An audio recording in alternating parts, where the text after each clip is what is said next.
primeiro lugar, já quero partir aqui para o Vinícius, que o Vinícius ele é professor de judô, né?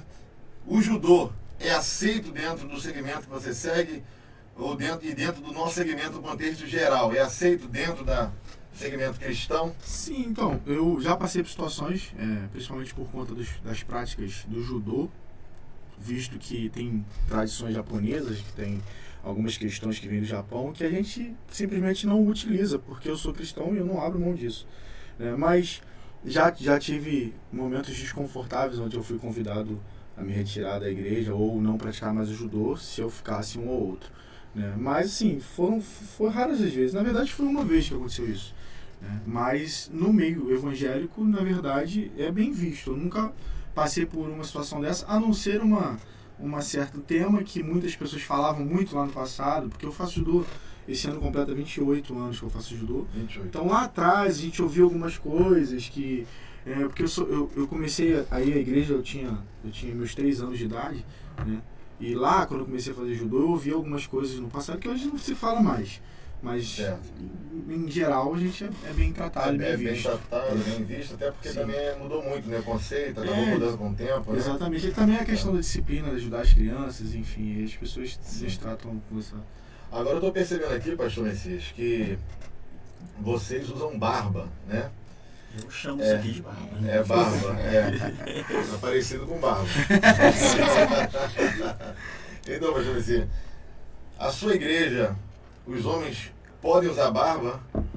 Sim. E como se tem visto isso no segmento? Porque tem algumas igrejas que eu já estive pregando que não aceitam homem utilizar barba. Sim, então, eu sou nascido num berço cristão evangélico, meus pais são pastores há 38 anos, e eu já vi de tudo nessa fase de transição aí, principalmente, gente, eu sei que eu vou frustrar a vida de muita gente agora, porque olham pra mim e falam, nossa, você tem 18, mas 36 anos na carcaça. Então eu já vi desde proibição a usar paletó rachado, dizendo que aquilo não podia. Já vi mulher que não poderia passar Enê na cabeça, porque o Enê era o caldo que o capeta produzia no seu caldeirão. Certo. De que homens não poderiam jogar bola, porque a bola de futebol era o ovo do capeta. Então é uma série de, acredito eu, vou chamar isso de barbaridades. Sim, inclusive hoje eu sou considerado perna de pau, ninguém me escolhe para os times quando a gente sai para o sítio aí com a igreja, porque eu não pude jogar futebol, e aí hoje eu sofro com isso.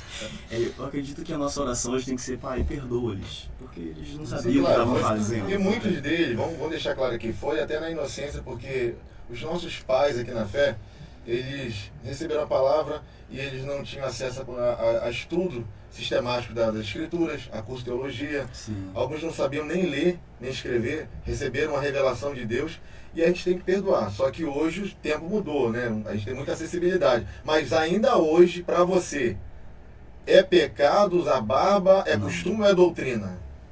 Isso aí eu acredito que seja uma doutrina humana. Doutrina humana? Uma doutrina humana. E você, Vinícius? Concordo. Diga-se passagem pelo meu rosto, né? Biblicamente, na realidade, fala o contrário, né? Deuteronômio capítulo 19, versículo 27, fala que não é para tirar a barba.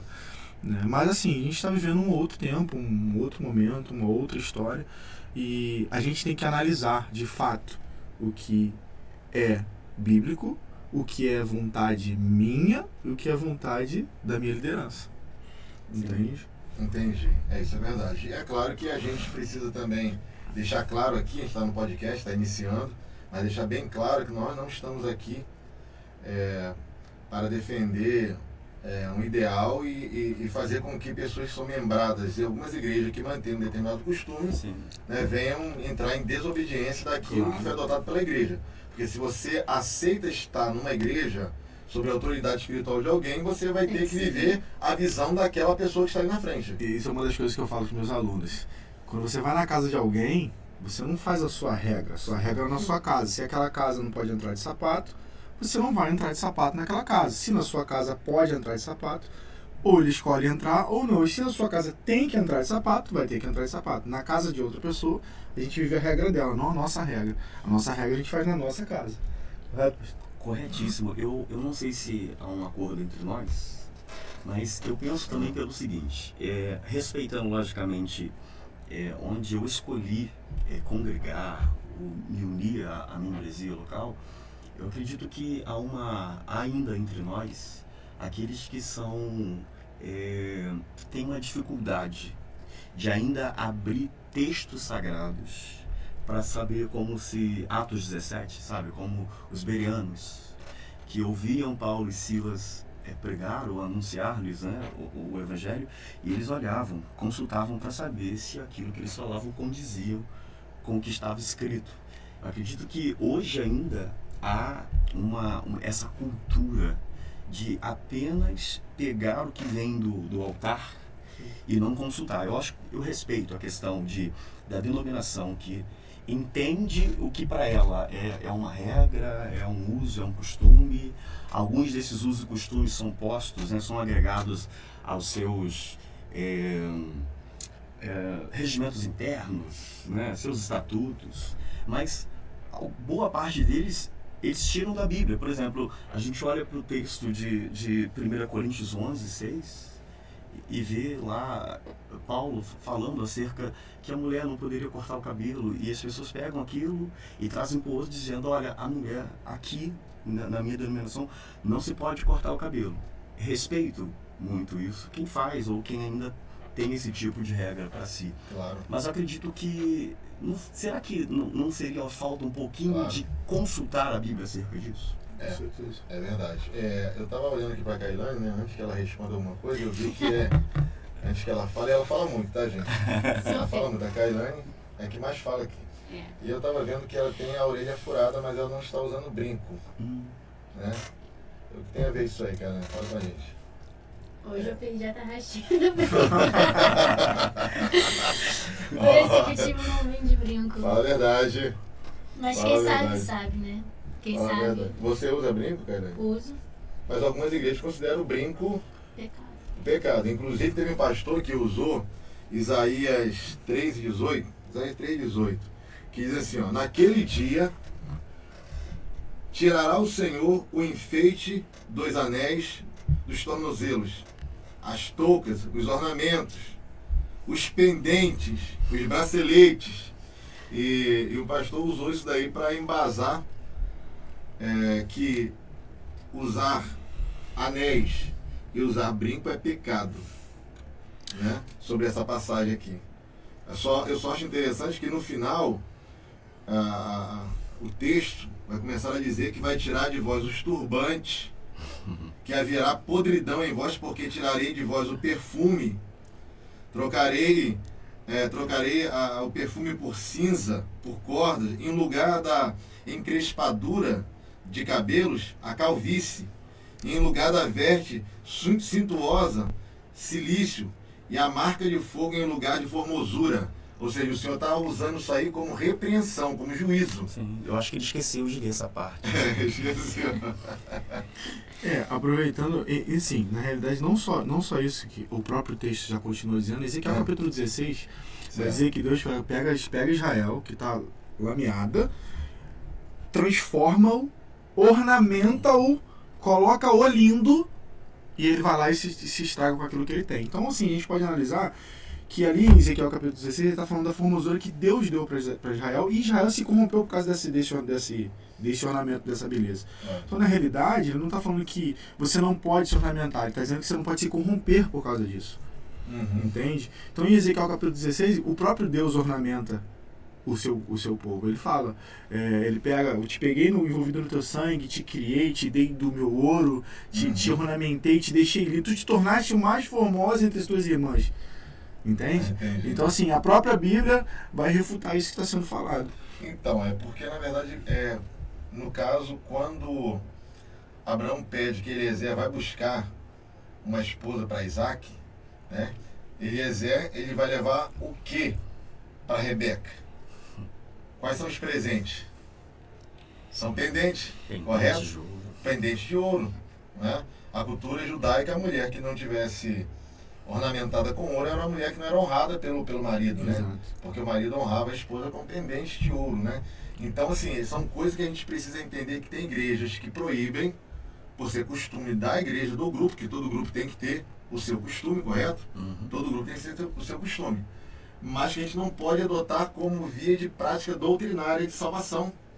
Até porque a Bíblia vai dizer outra coisa, né? Aí nós voltamos para a questão da barba. Um determinado pastor repreendeu um amigo que é estilizado com barba e disse para ele que não poderia usar barba.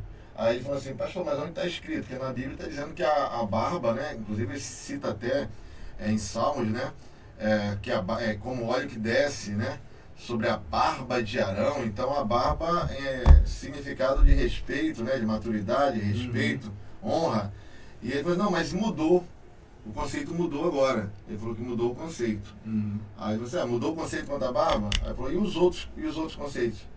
Não mudaram? Né? Que se mudou um conceito, muda tudo. Sim. Então ele falou: então tem coisa na Bíblia que é proibida que agora não deveria ser proibido, né? Quando se fala de trocar conceito, a gente precisa também analisar o seguinte: existem de fato palavras que com o tempo elas mudam de sentido. Não quer dizer que o contexto do que está escrito mudou. Né? Se você for analisar algumas frases, alguns termos que são utilizados hoje, eles não existiam no passado. Alguns termos que você fala, algumas brincadeiras que você faz com seus amigos que não tem sentido nenhum para um cara de 30 anos. Você chegar pro teu pai e falar uma brincadeira, ele não vai entender. Ou até mesmo se você sai daqui do Rio de Janeiro e vai falar com um paulista, chama ele de mané, o paulista fica chateado. Não tem sentido para ele na cabeça dele. Só que isso não quer dizer que o contexto bíblico muda.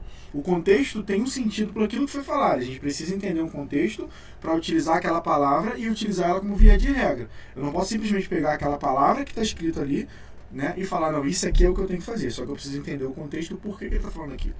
Entende? Entendi. Isso é importante. Na sua igreja lá, pastor, como é que é essa questão dos usos e costumes de pendentes, né? Cordões, pulseiras, brincos? Então, eu digo que a igreja em si, ela vai aprendendo a ressignificar algumas coisas com o passar dos anos, né? Como eu disse, né? Desde o final dos anos 90, a gente via muitas proibições, né? A mulher não podia usar calça comprida, né? Pastores assinavam termos para que a sua membresia estivesse exclusa de atividades de educação física na escola. Correto, eu lembro né? Corretamente. Então, isso tudo para evitar uma vida pecaminosa. Então, eu acredito que a igreja aprendeu ao longo desse tempo ressignificar. Eu não estou falando aqui de atualização da Bíblia, mas acredito que a atualização do entendimento acerca, como o Vinícius mesmo citou. Por exemplo, tem esse texto que é muito usado, ou era. Agora eu fico em dúvida se era ou se ainda é, porque a gente via duas partes igrejas são usadas, algumas igrejas são usadas. Deuteronômio 22:5. A mulher não usará roupa de homem, nem o homem veste peculiar à mulher, porque qualquer que faz tais coisas é abominável ao Senhor teu Deus. Então havia denominações que utilizavam-se desse versículo para dizer que a mulher não podia usar calça comprida. Não, existe no caso, né? Existe. Eu prefiro acreditar que... A igreja da irmã Kailane não usa, porque ela está de calça aqui, né? Sim, mas... é pecado, então. Não, ela usa. Ela pode usar. Fora da igreja pode usar. Fora da igreja. Então no ambiente culto não. Não. No ambiente culto não, porque é o costume da igreja, né? Sim. Não usar, adotou esse costume. Mas a minha pergunta agora para o pastor Messias é: usar calça comprida em um ambiente de culto é pecado? Não. Usar vestido coladinho no corpo, que vai até o pé, mas coladinho no corpo, marcando a silhueta do corpo feminino, é pecado no culto? Tudo vai pela intenção. Tudo vai pela intenção? Com que intenção você se veste? Então, porque na verdade tem essa questão da intenção. E porque na verdade existe igreja que proíbe a calça no culto, mas não proíbe a mini saia. O que é mais indecente? Uma calça, dependendo da calça, ou a mini saia? Levando a questão vou dizer assim, da moderação. Sim. Acredito que o cristão em si, ele deveria policiar-se. Sim. Sabe? A questão de não causar o escândalo a quem está me vendo. Por exemplo, homens que... Vou citar isso no passado. Há um tempo atrás a gente via os rapazes vestindo calça e aquelas calças que quando abaixava para ajoelhar, por exemplo, para orar, apareciam os fundos todos. Sim. Né? Tipo, parecia que estava cagado, né? É. Então, a gente vê que com o passar do tempo, alguém deve ter visto, cara, para com isso está ridículo, sabe? Eu acredito que hoje em dia, na igreja, precisa de pessoas que deveriam se aproximar para dizer, olha, acho que se deve maneirar um pouquinho nessa questão. Eu digo assim, as pessoas falam, mas isso não deveria ser o pastor ser o responsável por isso? Mas eu acredito assim, num grupo de mulheres, tu és hoje aqui a bendita ou fruto, né? Mas num grupo feminino, se há alguém que está pecando pelo exagero, Sim. não deveria se reunir, ou a liderança de mulheres, ou um grupo de mulheres, e chamá-la para um aconselhamento, dizendo, está se portando de forma sensual. Está exagerando um pouco, sabe? Transparência e por aí vai. Então, Vinícius, nesse caso, então, quando a Bíblia cita Deuteronômio, né, quando alguém cita Deuteronômio 22:5, falando que o homem não usará traje de mulher, nem a mulher traje de homem, o que seria então isso aí? Então, assim, na realidade, a gente precisa de novo voltar ao contexto. A gente precisa entender que Deuteronômio foi escrito há muitos anos. Qual era a roupa daquela época? A gente não está vivendo a mesma roupa, o mesmo modelo de roupa, né? O que acontece? Quando o pastor falou sobre a questão do pecado, de fato, existe alguém que é mais velho e tem um conhecimento mais aguçado daquilo que se aproxima do que Deus deseja, porque Deus é imensurável, não cabe na nossa cabeça, e a gente tem condições de guiar pessoas. É por isso que existem os líderes, os pastores, os presbíteros, para levar pessoas para o caminho correto.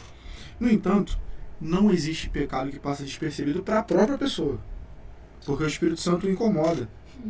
Porque o Espírito Santo, meu amigo, você sabe que você está errado. Então, assim, a primeira coisa que a gente precisa entender é o seguinte: existe o erro dele, ele sabe que ele está errado, e está levando outras pessoas a errarem. E aí cabe, sim, ao pastor, ao líder, falar, meu amigo, eu preciso conversar com você. Certo? No entanto, a gente precisa entender que esse arrependimento parte dele, parte dela, não parte de mim. Né? Então, quando a gente trata de falar, mas como que eu faço? Primeiro ponto eu preciso entender o que de fato é roupa de homem, o que de fato é roupa de mulher, para de fato não fazer.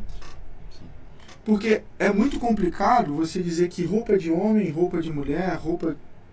Agora, como que eu vou definir isso? Como que eu vou determinar? Tem igreja que acredita que a calça é roupa de homem, mas tem igreja que não. Né? Então a gente precisa de fato entender o contexto. Eu sempre vou bater nessa tecla, por quê?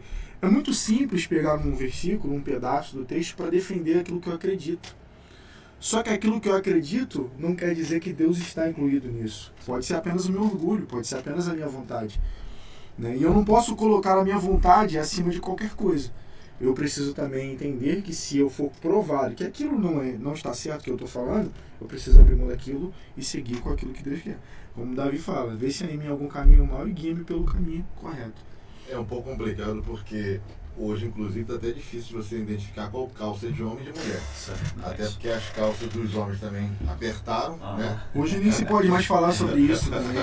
Nem se pode mais falar sobre homem e mulher. Até porque tinha um período em que a calça do homem tinha aquela boca de sino, né? E mudou muito. Aí foi mudando, né? Não é da minha época, mas eu lembro. Não é da minha época, sim, você tem um ano mais novo que eu. Então, e andou um período aí, a gente viveu um período em que a calça da mulher era apertada, bem apertada, né? E a do homem mais larga.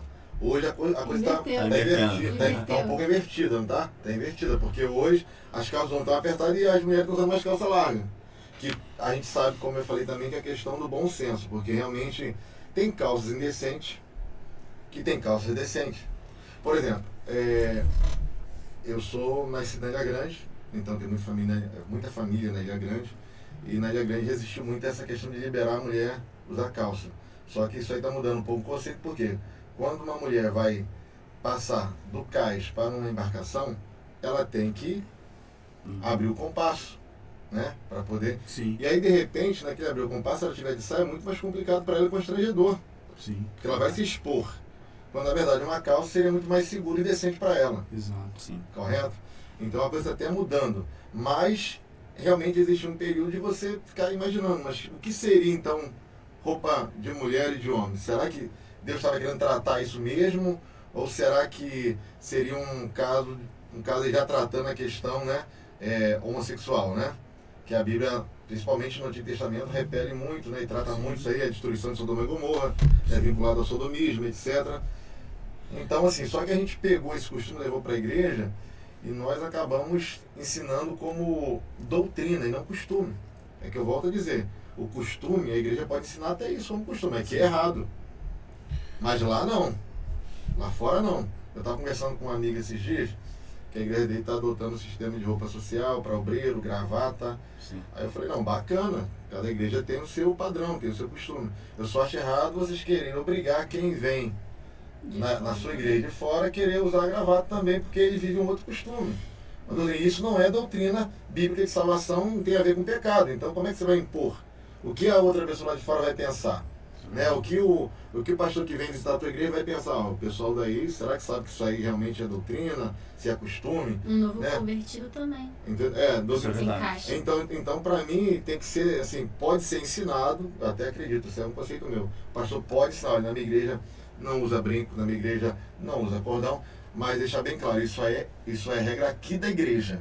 É um costume adotado por nosso grupo. Todo grupo tem que ter seu costume, todo grupo tem que ter suas regras. Mas não é doutrina de salvação para que a pessoa não fique bitolada. Porque hoje tem muita discussão no nosso meio, porque a gente dizendo que uma coisa é pecado e a outra não é. Entendeu? E aí é complicado. Mas vamos lá, galera, você tem alguma pergunta?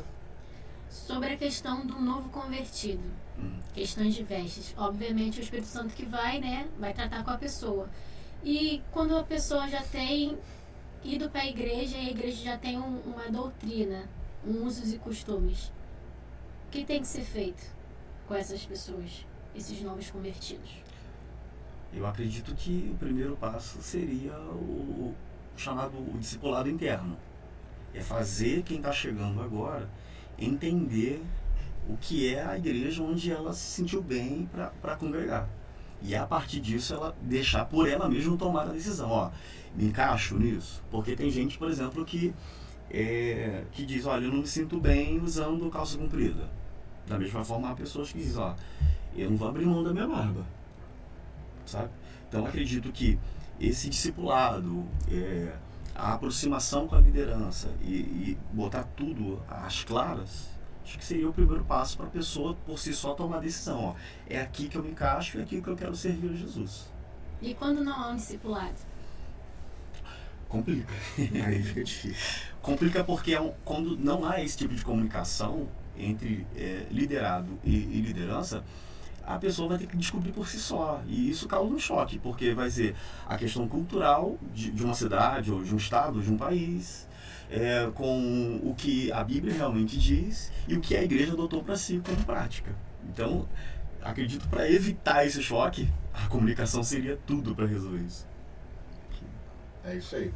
Gente, e aí tem uma pergunta que realmente a gente resolveu fazê-la novamente, se tratando de...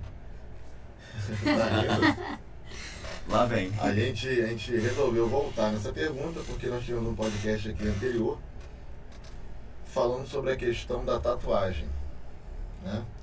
E aí a gente resolveu voltar com essa pergunta porque é algo muito discutível ainda, né? Existe algumas linhas de pensamento sobre a tatuagem.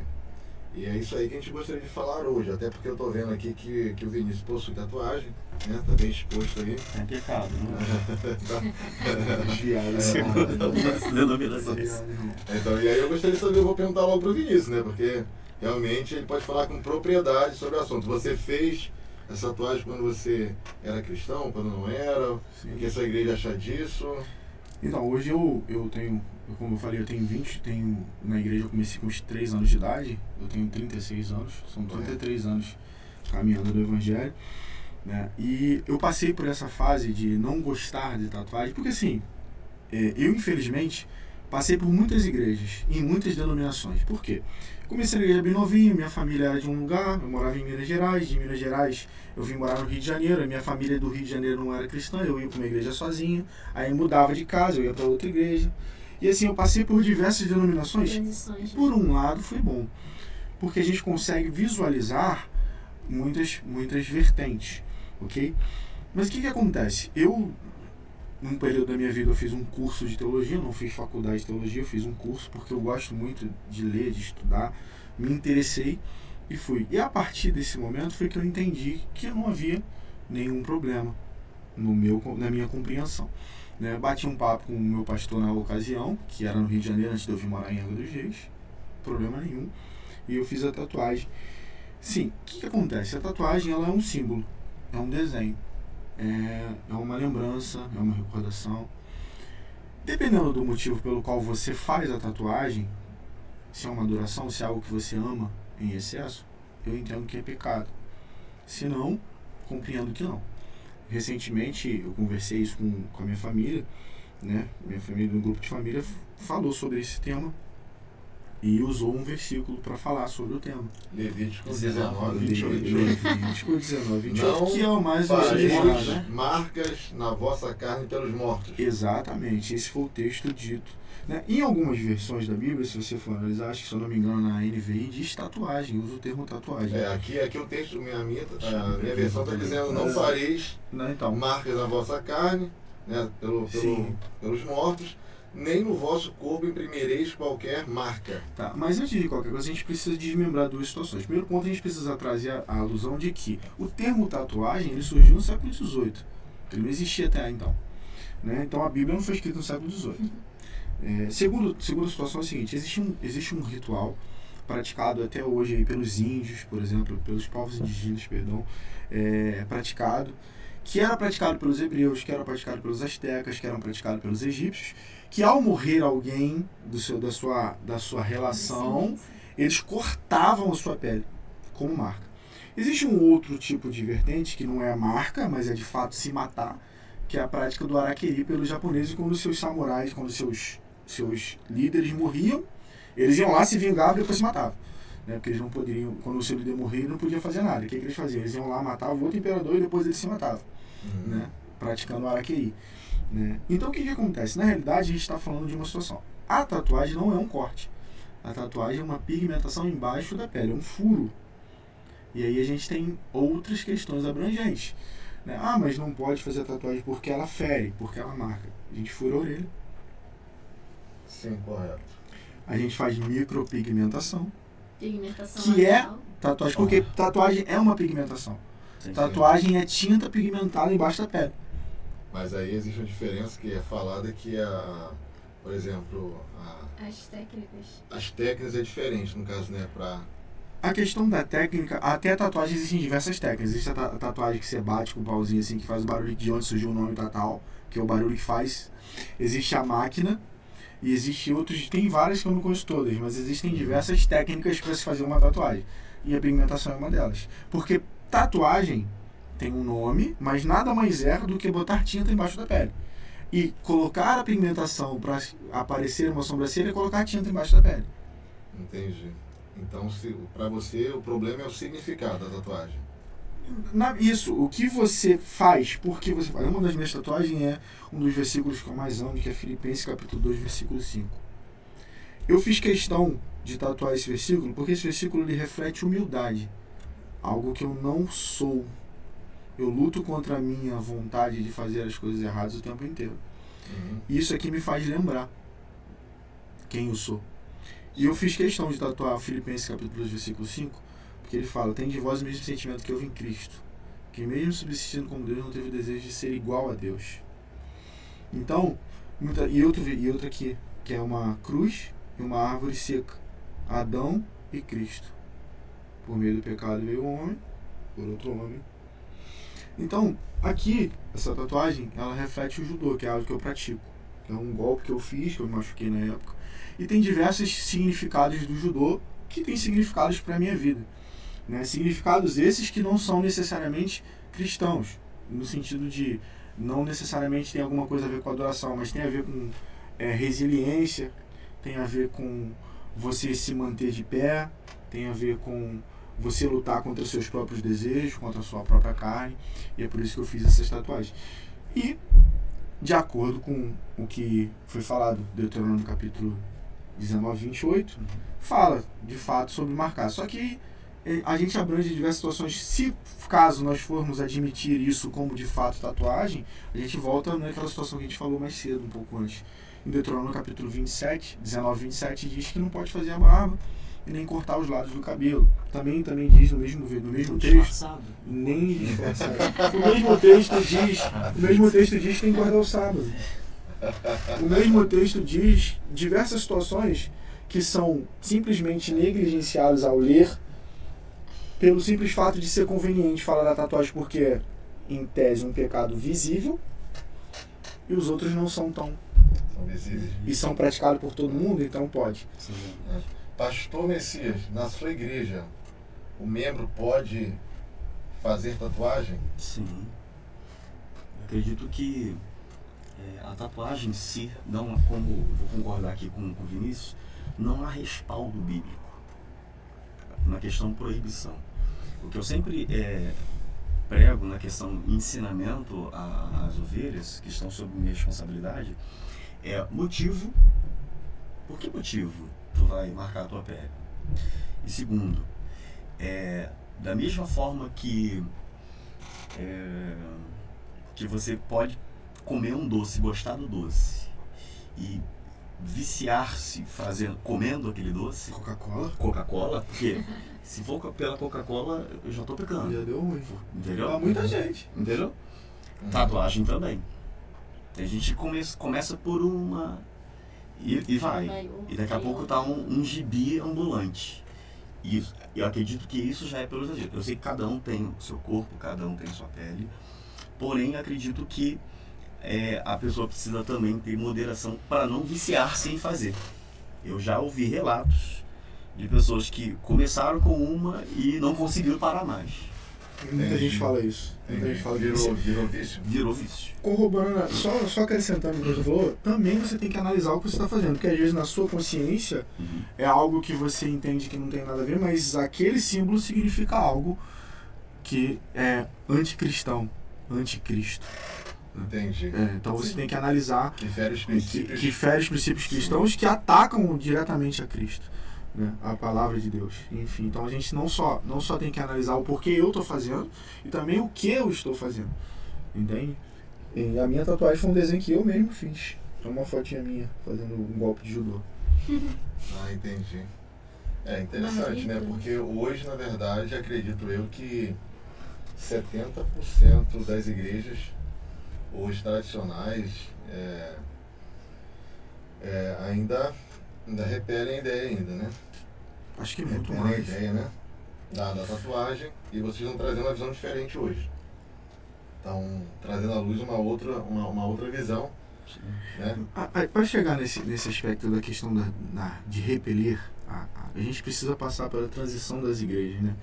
Se a gente for analisar as igrejas lá nos anos 90, a igreja pentecostal não era a grande maioria como é hoje. As pessoas sentavam no culto, e a gente estava conversando isso um pouco mais cedo, sentavam no culto e simplesmente assistiam o culto e iam embora. Num passar do tempo, começou a era das comunidades. Né? O pessoal fazia aquele culto com aquela festa, dançava e tal, o que era muito mal visto pela igreja tradicional, que dizia que era um problema. E aí vem a igreja Assembleia de Deus, já não vem, né? Já tinha um bom tempo, mas a Assembleia de Deus, que tinha uma regra mais rígida, dizia que a igreja batista era de porta larga. Então, assim, as transições da igreja vêm trazendo algumas coisas que vão acontecendo. Hoje você analisa, hoje tem o pessoal que fala da igreja da parede preta, né? Que o pessoal, se você analisar as vestes, a forma é totalmente diferente, é totalmente distinto do que a igreja neopentecostal, a igreja batista tradicional, a igreja congregacional vive. Assim, o que a gente precisa entender é o seguinte: eu compreendo que existem pessoas que têm regras de fé que entendem que vai o salvar. O que eu não posso é discriminar aquele que pensa diferente, desde que não seja de fato um pecado explícito. Sim. Se é um pecado implícito, é porque ele não sabe que ele está pecando. E eu preciso demonstrar para ele. Agora, se ele está fazendo um pecado explícito por livre e espontânea vontade, assim como Paulo disse para um dos seus seguidores, dá esse indivíduo para Satanás, a fim de que sofra e talvez seja salvo. Entendi. Tá entendendo, Kaila? A Kaila já tem muitas perguntas hoje, né? Tem mais alguma aí, Kaila? A princípio, não. Não? Acho bem interessante, o tema é bem relevante. Inclusive você falou isso na situação da igreja, da parede preta, que eu sei que a sua igreja utiliza, a parede preta do pastor Messias, eu não quase. sei. É cinza? É um cinza chumbo. Cinza chumbo, tá quase. Eu ainda não ouvi falar da igreja da parede cinza chumbo. Porque tá no meio termo. Tá na transição ainda. Tá no meio termo, tá entre... Eu já ouvi falar da igreja da parede preta, né? Que também é vista também como algo muito sofisticado, né? Algo muito coach, né? No caso, né? É isso aí a palavra certa, muito coach, né? Para a geração. Qual o significado para você, no caso, pastor Messias, parede preta? Então, eu acredito que, vou voltar no termo que nós utilizamos no início, é de que a igreja ela passa por transições. Vou citar, eu me sinto tão velho quando eu falo assim. Eu vim de uma época onde bateria era pecado. Tá tranquilo, você não mandou aqui. Onde guitarra com distorção era pecado, porque era coisa de bateria. Do rock, bateria e tal. Então, a gente vê que, com o passar do tempo, todos esses dogmas, posso dizer assim, esses preconceitos caíram. Porque até a questão musicalidade foi mudando. Né? O rock, o funk, o funk que eu falo não é a manifestação anticultural de país subdesenvolvido que nós vemos hoje. Certo. Mas o funk em si, do estilo James Brown, que foi invadindo, até pela cultura americana, invadindo o país e tal. Então, eu acredito que, com o passar do tempo, a igreja em si foi conhecendo de perto e viu que não era tão pecado assim. A ideia que ela tinha de repulsão com relação àquelas questões. Então, através de estudos, o que se descobriu? As pessoas vão ao cinema e você não assiste o filme na telona de luz acesa.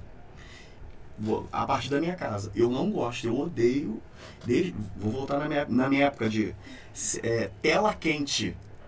Segunda-feira à noite. Eu não gostava de assistir filme na tela quente de luz acesa.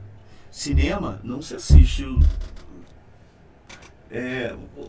a telona de luz acesa. Teatro, não se vai ao teatro e diz assim, você tem como deixar a luz acesa porque eu quero prestar atenção? Então, através de estudos, acabou se descobrindo que o ambiente escuro, com a iluminação correta, acaba ajudando na concentração da pessoa naquele alvo. Eu não estou falando que isso aí seja via de regra, mas algumas igrejas abraçaram a ideia. Certo. E investem pesado com relação a essa questão e estão angariando resultados com relação a isso. Entendi. Faz sentido. A sua igreja é parede branca ou parede preta? Branca. Parede branca, né? Vinícius é parede preta. Parede preta, inclusive até a fachada, né? A fachada preta também. A fachada. E graças a Deus que é uma igreja também muito abençoada, conheço a visão. Temos um amigo que está até congregando lá agora, né? Fui para lá, né? Faz pouco tempo. Está lá congregando e realmente Deus tem feito presente, né? Inclusive o que se pensa às vezes é bem diferente daquilo que se vive dentro das igrejas parede preta, né? Se acha que é uma igreja, já vi muita gente falando, eu sou uma igreja de parede branca, né? Mas já vi muita gente falando que dentro da igreja parede preta o caminho é largo, né? E quem e que eu, no caso, que ministro nas igrejas, que entro nessa igreja, que frequento as igrejas, vejo que é bem diferente. As mensagens ministradas nas igrejas churches hoje são mensagens às vezes muito mais confrontadoras com o nosso eu, Sim. com a nossa prática de vida, do que aquela que é pregada hoje no contexto geral, que a gente vê muitas mensagens triunfalistas. E dentro das igrejas church, a maioria das mensagens elas são mensagens de confronto. Confronto ao erro, confronto ao pecado, às nossas ações. E assim, eu vi realmente, e a gente sabe que aquilo que muda não é a mensagem que massageia o nosso ego. Sim. É aquela que confronta o nosso erro, a nossa prática errada. Certa vez um pastor falou assim, se a palavra que sai da boca do cristão não te incomoda, tem alguma coisa errada, porque a palavra é santa e você não. É isso aí. É isso aí. Tem uma coisa que eu amo nesse, vou chamar de um novo segmento, né? nesse novo tempo, né, da igreja contemporânea, é que as igrejas de parede preta, elas têm algo que hoje as igrejas de parede branca não conseguem mais. Sabe o quê? Ensinar, discipular. Aí você fala, mas Messias, as igrejas de parede branca, boa parte delas ainda tem a escola bíblica dominical, a EBD. Gente, é maravilhoso, é lindo, é a maior escola do Brasil, e eu concordo em número, gênero e grau. Só que nem todo mundo frequenta. A gente está vivendo um outro tempo. Eu acredito que, principalmente nesse período pós-pandemia, a nossa vida se tornou mais corrida. Tudo acelerado. Né, acho que hoje está todo mundo virando praticamente o pai do Cris, né, do Todo Mundo Odeia o Cris. É mais de um emprego.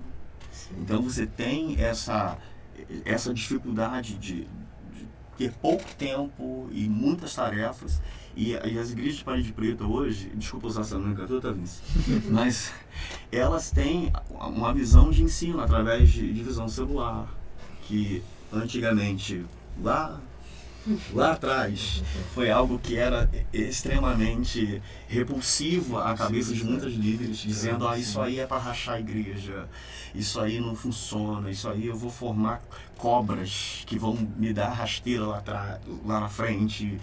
E, sabe, e hoje você vê que o quanto há pessoas que nunca pisarão nos templos, mas frequentam a célula e recebem os ensinos cristãos tão quanto quem frequenta os templos hoje. Eu acredito que é um tipo de preconceito hoje em que as igrejas de parede preta estão vencendo através desses anos aí. Só fazendo uma corroboração com o pastor e utilizando um pouco do judô, que eu sou o local onde eu sou professor, né? Uma das coisas que eu pratiquei o judô, como eu falei, há um bom tempo, e eu pratiquei o judô como luta, como esporte, como arte marcial. Eu só queria ganhar a minha medalha, ia lá pro treino, fazia flexão, abdominal, ia pra competição, ganhava a medalha e ia pra casa. Só que quando você começa a entender de fato o significado de cada golpe no sentido de educação física, porque eu comecei a faculdade de educação física, ainda não terminei, porque eu troquei de faculdade, mas volto. E quando você começa a entender e dissecar cada passo, você consegue explicar de maneira mais eficiente. A pessoa que está do outro lado, ela consegue aprender de maneira mais eficiente e o resultado é muito melhor. Existem muitos problemas que acontecem com um atleta porque ele não aprende da forma adequada e ele diminui a sua vida, sua carreira, sua vida útil. Não é diferente com o crente. Ele aprende de maneira errada, ele entende que aquilo ali é ganho o tempo inteiro e ele diminui porque ele começa a ganhar. Porque até então a sua vida está muito ruim. Você começa a ter uma palavra de esperança. Só que chega em determinado ponto, quando confronta aquilo que ele diz que vai ganhar e aquilo que realmente é a vida dele. E ele fala, mas que Deus é esse? E ele diminui a sua vida útil. A gente precisa entender que existem momentos que vamos ganhar, existem momentos que vamos perder, grande parte, a maioria das vezes, né? E que a gente precisa entender que se ganhando ou perdendo, estar com Cristo é ganhar. Estar com Cristo é vencer. E isso é só dissecando cada detalhe, é só mostrando cada carinho, é só mostrando cada passo que ele deu, até quando ele brigava com os seus discípulos, até quando ele falava aquilo que o contrariava, ele demonstrava amor. A gente precisa entender que amor não é só quando a gente ganha. Amor é quando nosso pai tira, que aquilo está errado. O papai vai lá e fala assim, não, meu filho, você não vai mais usar isso. Isso também é amor. Não é amor só quando você ganha. Então, quando você aprende que amor é só quando você ganha, a sua vida útil diminui e você está fadado ao fracasso. Verdade. Pastor Messias, já estou passando aqui agora para te agradecer pela tua presença, tá? Muito obrigado pelo carinho de ter vindo aqui. Prazer enorme. Um abraço aí em toda a casa, toda a família, né? Muito obrigado. Desirê, seus príncipes lá, né? Deus abençoe muito a tua casa. Agradecer também o nosso amigo Vinícius, né? Um estudioso aí da palavra. Obrigado. Um abraço para sua família.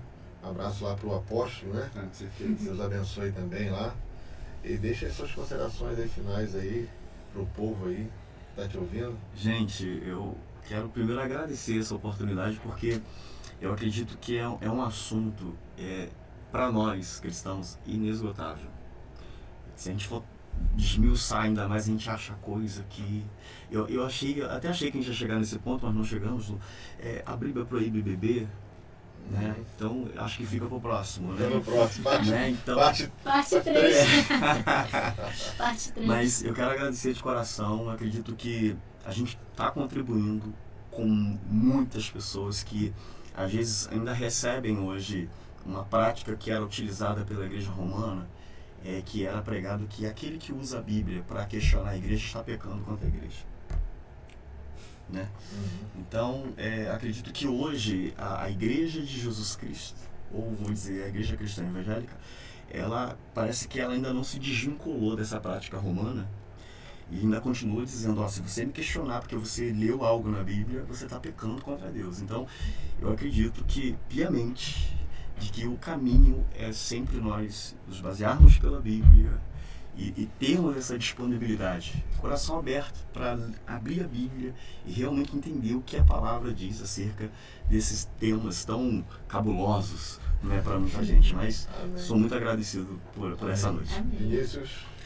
Então, corroborando mais uma vez com o que o pastor falou, o meu convite para qualquer segmento, para qualquer denominação, para qualquer via, para qualquer visão, é que você abra mão dos seus conceitos e visualize quem é Cristo. Não tem como conhecer a Cristo e não amá-lo. Não tem como.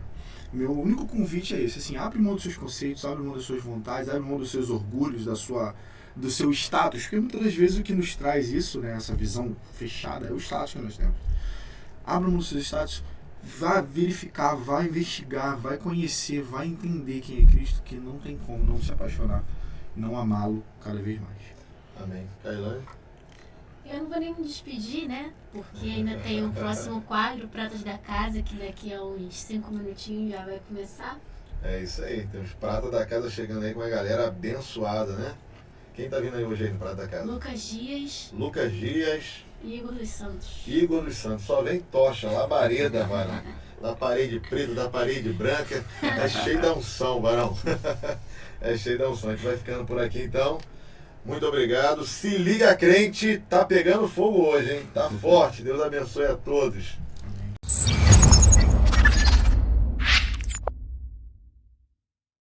É isso aí, pessoal. Estamos continuando aqui com Se Liga Crente. Agora é o Pratas da Casa. Eu vou continuar aqui porque hoje não está presente aqui o nosso amigo Pedro Lucas. Está faltando também o Caio, né? O Ale hoje teve uma nova função também. Né? A Kailane também. A Kailane também está em outra função hoje. Então a gente está aqui hoje porque hoje vieram 3 convidados. Chegaram aqui 3 caras feras aqui. Do meu lado está aqui o Davi. Né, Davi? Dá um alô pessoal aí. Pessoal. Isso aí, Davi. Qual é a igreja, Davi? Crescendo em Cristo. Crescendo em Cristo, pastor? Rogério César. Rogério César. Um abraço lá para o Rogério César. E aqui na minha frente aqui também estão os levitas aqui. Aqui está o Igor. Eu mesmo. Deus abençoe, Igor Santos. Amém, pastor. Deus abençoe sua vida. Dá um alô pessoal aí. Fala pessoal, paz do Senhor. Boa noite a todos. É isso aí, Igor Santos. É da igreja Mistério de Madureira. Pastor. Nosso pastor presidente é o pastor Disseu de Paula. Pastor dirigente, pastor Dorvalino Pereira. Um abraço, pastor Disseu de Paula. Um abração para o pastor Dorvalino também. E aqui está conosco também nosso levita Lucas. Boa noite, gente. Paz do Senhor Jesus. Da onde, Lucas? Sou da Crescendo em Cristo. Crescendo em Cristo. É isso aí, pastor Rogério. Deus abençoe a sua vida, pastor Rogério César. Então aqui são pessoas que adoram ao Senhor, né? Cultuam a Deus com alegria. E eu gostaria de saber como é que andam as agendas aí de vocês esse ano, como é que tá a frequência. A do Lucas está mais movimentada que a minha. É mesmo? Doido, que isso. Sério mesmo, Lucas? Como é que tá aí a agenda aí? Tá, devagarzinho tem acontecido. Confesso que isso tem sido resposta de oração, porque se eu olhar pra mim mesmo, eu nunca me achei capaz, eu nunca olhei pra mim, nunca me vi em meu potencial, nunca vi que Deus tinha essa chamada na minha vida, por mais que Ele usasse pessoas pra dizer, mas eu nunca acreditei. Então, pra mim hoje é um privilégio muito grande saber que existem pessoas que me chamam para louvar nas igrejas, porque vem a graça de Deus em mim, vem a presença do Senhor em mim. Sim. Então, para mim é um motivo de muita alegria. Você está com quantos anos? 17. 17 anos. Começou a louvar com quantos anos? 6 anos de idade. 6 anos de idade já Cantar, louvava a Deus. tocar. Olha aí, rapaz. 6 anos. Tem algum instrumento também que você desenvolve? Sim, bateria. Batera? Sim. Bacana, bacana. E o Davi também? Eu também sou... No momento eu acompanho ele, né? Onde Sim. ele vai, toco teclado pra ele. Teclado? É, Ih, vamos teclado conversar também. depois, hein? É, Vamos conversar depois, hein? Ele não perde uma, ele. É mistério. E prega também, E prega também? Muita prega coisa. também. Não é completo. Eu me escondo um pouquinho atrás do teclado agora. Sim, Assim, eu entendo que tudo também tem um tempo, né? claro. Tudo tem um tempo determinado debaixo dos Sim. céus, né? Ele também passou um momento da vida dele onde ele só tocava onde era pra tocar. E ninguém sabia que ele cantava, né? Sim. Aí depois que chegou aqui, ele estourou essa questão do louvor. E comigo é a mesma coisa. Eu acredito que o tempo que eu tô vivendo agora é o tempo de me desenvolver mais na questão do instrumento, né? Claro. E quando chegar o tempo de Deus na hora da palavra, eu creio que vai acontecer também. Sim, Amém. tem que ser no momento certo. É, certeza. Tem momentos de maturidade, até porque se a gente não tiver maturidade é um problema. Exatamente. Porque eu lembro que quando eu comecei a ministrar, já ministro aí há mais de 20 anos, né? Mas não comecei novo assim como você não. Comecei já com meus 23, 24 anos por aí. E eu ministrei a primeira vez, mas não tinha maturidade ainda. E ministrei a primeira vez, e quando você ministra a primeira vez, né, a igreja ajuda, dá glória a Deus, né? Se alegra, né? Nunca pregou, o que esse cara tá fazendo agora aí e tal, jovem e tal, pregando. Eu louvava, mas não pregava, comecei a pregar, foi uma benção. Aí, quando souberam que eu preguei, já surgiu os convites, né? Só que eu não estava preparado para aquilo ali, não tinha maturidade, não tinha experiência. E aí, de repente, fui pregar em alguns lugares, e nesse lugar eu fui pregar, acabei me frustrando, porque a coisa não desenvolveu, a mensagem não cresceu, não tinha base teológica para fazer uma introdução, né? Uma introdução que levasse aí um conceito remoto, histórico da palavra, né? Atual, contemporâneo. E aí, de repente, eu preparei uma mensagem para pregar 40 minutos, a mensagem acabou em 5.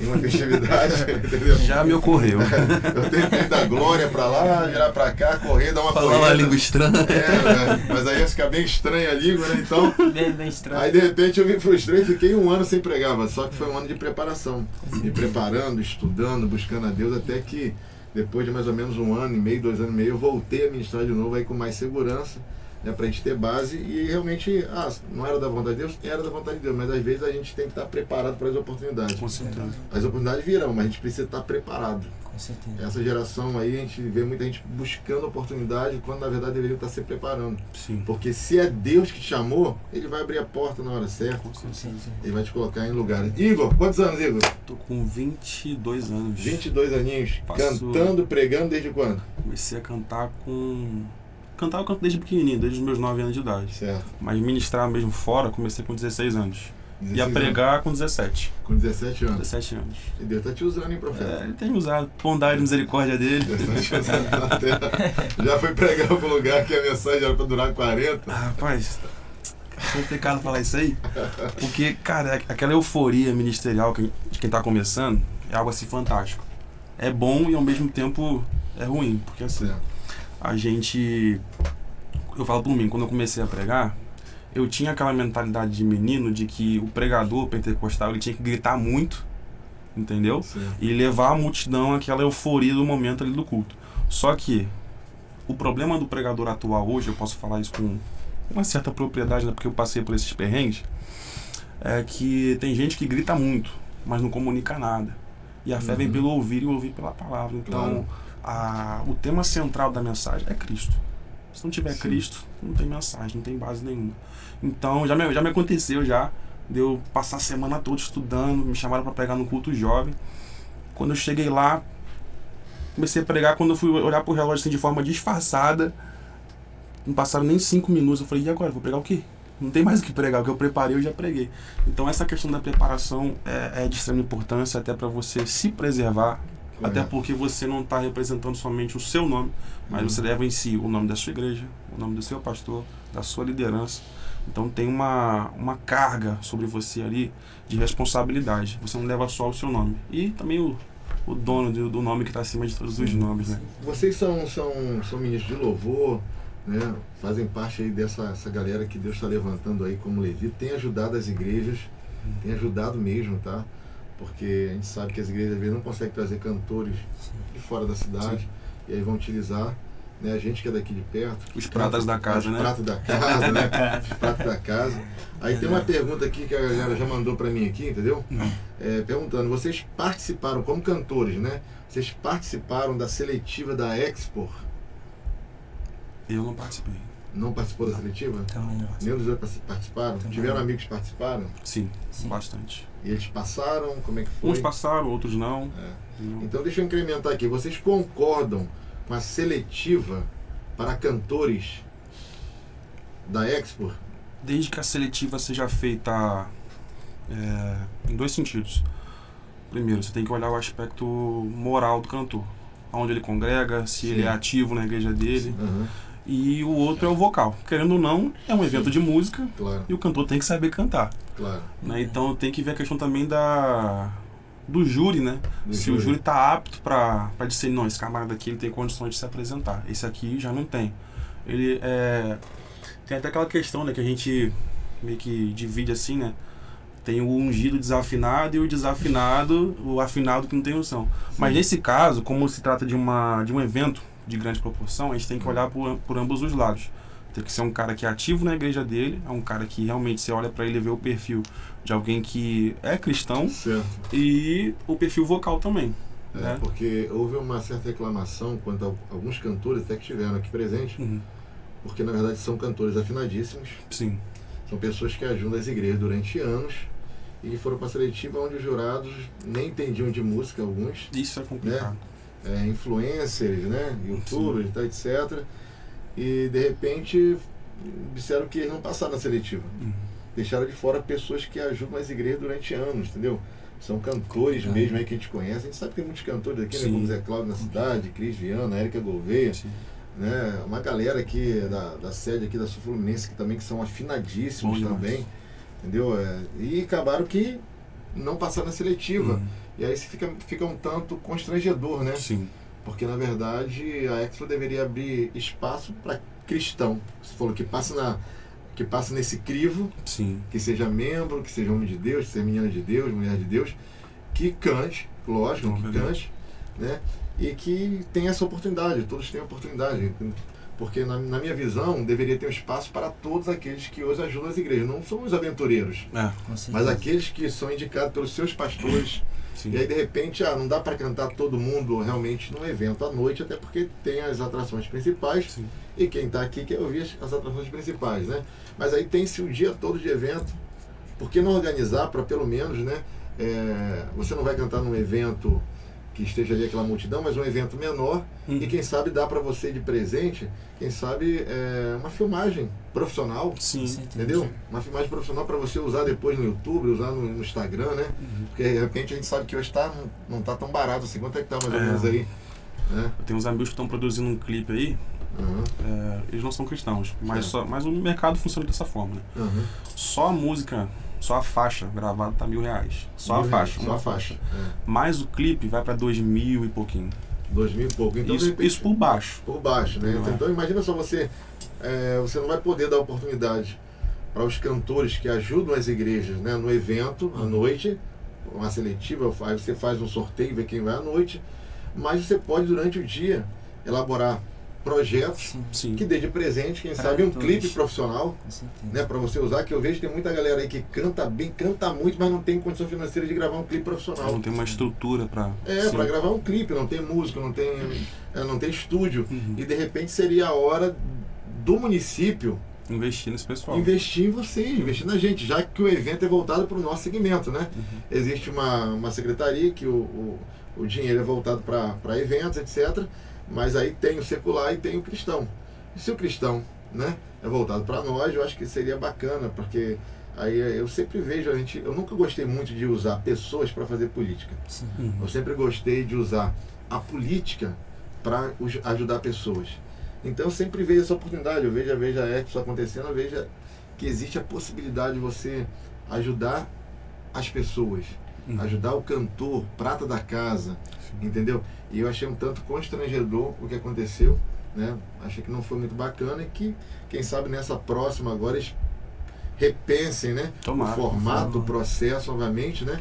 para que a pessoa não precise passar por isso, Sim. né? Como bem o Igor falou aqui, para mim o crivo do cantor, é claro, tem afinação, mas o crivo do pastor tem que ser, o crivo do cantor tem que ser o pastor dele. Sim. Tem que ser as igrejas. Quem é? Quem tem referência? Tá em comunhão, louva a Deus, maravilha, é isso aí, vamos lá dar oportunidade para a pessoa, né? E toca-se o barco, né? E isso é algo muito importante que as pessoas têm deixado de lado, né? Sim. Essa situação de conversar com o pastor, porque se a gente for parar para analisar, o que mais a gente vê é pessoas em cima do altar cantando, até canta, até prega, mas você conhece a vida da pessoa Sim, e sabe que não é aquela coisa toda. Sim, Você claro. sabe que tá no erro, sabe que tá no pecado. Então, assim, eu acho que isso, como o Igor falou, é muito importante sentar, conversar com o pastor e, de acordo com o testemunho que o pastor der acerca daquela vida, aí sim, né, permitir que ele participe. É, Sim, porque- é interessante. É porque as pessoas conhecem o que está estampado ali no banner da agenda. Conhece a pessoa que está no púlpito. Mas o referencial que pode dar credibilidade para aquela pessoa é o pastor. São as pessoas que convivem com ele ali, conhecem ele fora do púlpito. Porque as pessoas conhecem o Igor do púlpito, Claro. entendeu? Mas eu posso dizer, conversa com o meu pastor. Ele vai te dizer quem eu sou, como eu me comporto, se eu tenho credibilidade de verdade para estar em cima de um púlpito, se eu tenho propriedade para falar dessa palavra aqui, entendeu? Então isso é importante. É isso aí, eu até já passei por isso de muitas igrejas, mesmo já estando há bastante tempo aí na estrada, né? Já aconteceu muito isso aí de muitos pastores, antes de ligarem para mim, no caso, né, diretamente, ligarem para o meu pastor da igreja, ou pastor presidente, Sim. e perguntar, no caso a respeito se eu estou em comunhão ainda, tal, mesmo que eu já, assim, você vai pregar lá um ano, vai daqui a 2 anos e vai perguntar novamente, daqui a 3 anos, vou perguntar novamente, para saber se você realmente está congregado, né? Se você está membrado naquela igreja ali. Eles tem algumas igrejas que têm realmente esse cuidado, principalmente quando não são locais, né? Locais aqui acabam conhecendo, né? Conhecendo, vendo, etc. Mas quando são de outras cidades, outros municípios, outras cidades, realmente tem umas igrejas que fazem essa triagem, que eu acho até bacana realmente, né? Acho até bacana porque você vai entregar o altar da sua igreja para alguém, né? Você vai entregar o púlpito da igreja para alguém, o microfone, a oportunidade. Então, não é só a técnica, né? Exatamente. Porque a geração de hoje, eu fico encantado realmente com a técnica empregada, né? Hoje eu fico encantado. Isso aí eu acho muito bonito, acho bacana. Só que não é só a técnica. Exatamente. Né? Hoje a galera aí que faz muito bem essa nova forma de cantar, né? Né? Que chegou agora aí pra gente aí. Os músicos não gostam muito, né? Porque os músicos dizem que são poucas notas. É o tal do worship, né? A galera do worship aí, É, os worship, músicos morrem de raiva porque são poucas notas, não dá pra fazer muita distorção, né? Tal, etc. É verdade. Mas eu gosto muito desse estilo empregado, mas só que junto à técnica tem que ter a unção andando paralela, né? Andando juntinho ali, porque é o que faz a diferença. Porque cantar bonito, né? Quem não gosta de ouvir cantar Roberto Carlos, né? Fábio Júnior e etc., que são cantores tradicionais, quem não gostava de Tom Jobim na época aí de 70, 80, mas não é cantar bonito só, né? Cantar é adorar a Deus com alegria. E realmente a adoração ela sai de dentro, né? O altar é aqui dentro, então você põe para fora aquilo que você tem. Exatamente. Né? Precisa existir um equilíbrio entre a técnica e a unção. Até porque, eu vou falar antigamente, não tenho nem idade para ser saudosista, né? Sou novo ainda. Mas a gente tem que admitir que a música hoje está muito melhor, né, em alguns aspectos, né? Mas a essência tem se perdido com o passar do tempo. Sim. Eu converso muito, o Lucas é meu amigo particular, ele, Paulinho, inclusive um abraço pro Paulinho, te amo, Marcão, isso é benção. São pessoas que optam por estilos mais antigos, hinos mais antigos, entendeu? E não é nenhuma questão de saudosismo, é porque a gente observa que tinha letra, tinha uma questão ministrativa ali, sabe? Algo que contava uma história, de uma experiência que alguém teve com Deus, e isso é, maravilhoso. Sim, claro. Nada contra o worship, eu canto worship também, vez ou outra aí tô cantando worship, claro. Mas a essência da composição, da ministração nesses hinos antigos é diferente, entendeu? Diferente. Hoje, eu canto tanto worship quanto as músicas mais antigas. Exemplo, quem não gosta de chegar no culto jovem tá cantando lá Tem fogo nos olhos, eu não imaginar. Pô, é maravilhoso, cara. Mas eu também me amarro quando eu tô numa consagração, aí vem uma irmã e canta Seja qual for o teu problema, amigo. Mano, viagem, cara. É outra parada. E tipo assim, a questão que você falou da técnica e da unção, a gente não pode supervalorizar um e menosprezar o outro. Tem que haver um equilíbrio ali. Entendeu? A técnica foi vista com maus olhos durante muito tempo. Entendeu? Porque até no aspecto teológico, você sabe disso. Claro. Porque a teologia era muito mal vista. Sim. Não, porque a teologia esfria, claro. a letra mata. Não, a letra só revela quem já está morto há muito tempo. A verdade é essa. Sim, claro. Entendeu? Mas essa questão da técnica da unção, a gente tem que avaliar, porque tipo assim, exemplo, o Lucas foi convidado para cantar num evento. Chegar lá, o Lucas tem graça de Deus na vida? Tem. Mas digamos aqui que o Lucas é desafinado. Irmão, alguém vai falar. Alguém vai chegar e falar, pô, o cara até tem presença, mas e aí? Deixou a desejar nesse aspecto aqui. Então tem que haver um equilíbrio, isso é essencial. Eu já me peguei questionando ao Senhor justamente sobre isso. Né? E algo que sempre foi algo particular meu foi eu ser intimidado quando eu chegava em determinadas igrejas e eu via outros levitas louvando, cantando, e eu via aquele movimento na igreja, aquela coisa. E eu olhava pra mim e falava, Senhor, como é que eu vou cantar essa música que o Senhor colocou no meu coração? Que o mistério de Deus comigo sempre foi Samuel Mariano, sempre foi assim. Desde pequeno, sempre foi. As canções dele. E ele sempre falou muito comigo, e sempre falou muito com a igreja, através da minha vida, com essas canções. E eu olhava pra mim e falava, Senhor, como que eu vou cantar? Como que eu vou cantar isso? Olha só, olha esse medley. Olha pra igreja, olha a interação da igreja com esse levita que tá cantando. E eu ficava desesperado. E certa vez o Senhor falou pra mim, Lucas, o dia que você entender que o que despedaça o jugo não é o melisma, não é a forma com que você canta, a nota alta que você alcança, mas sim o que despedaça o jugo é a unção, você vai ver que as coisas vão ser diferentes. Então depois disso eu comecei a analisar e ver as coisas de uma forma diferente. E eu comecei a entender que o importante não era só a técnica, mas também a unção. O importante não é só a técnica, o quanto você sobe as notas, quanto você sobe nas notas, mas também o tempo de dedicação que você separa no secreto, que você faz no secreto com Deus. Você ora, que você busca a sua vida de adoração. Entende? Então, depois de muito tempo, hoje eu consigo entender que o importante não é só a técnica em si, mas também tem que ter unção. Entende? Certo, tá chegando umas perguntas aqui. Uma pergunta aqui agora pro Igor aqui, ó. Igor, você cobra para pregar e cantar? É polêmico, hein? Tava esperando essa pergunta aí. Vamos lá, gente. Primeiro que, ao meu ver, não existe essa ideia de cobrar para pregar. Eu sei que vocês vão entender o que eu vou dizer agora. Todo ministro, ele tem seus gastos, né? Tanto o pregador quanto o cantor, ainda mais a gente que é cantor e pregador, né? A gente tem os seus gastos. Eu posso falar de mim e os irmãos que me conhecem sabem como eu trabalho. Irmão Igor, você pode vir cantar aqui? Posso. Onde é que é? É aqui no bairro tal. Irmão, eu vou pegar um ônibus, 2, eu só preciso da minha passagem. Entendeu? Você pede... Não peço um valor específico que eu peço. Eu peço a minha condução, eu preciso ir para a igreja e voltar para casa. Entendeu? Eu entendo que a oferta é algo voluntário. Se a igreja quiser ofertar, amém. Se a igreja não quiser ofertar, amém também. Porque a gente entende que tem igrejas que realmente não tem condição de ofertar. Entendeu? Isso foi até tema de uma conversa que vocês tiveram aqui, né? O pastor André teve aqui.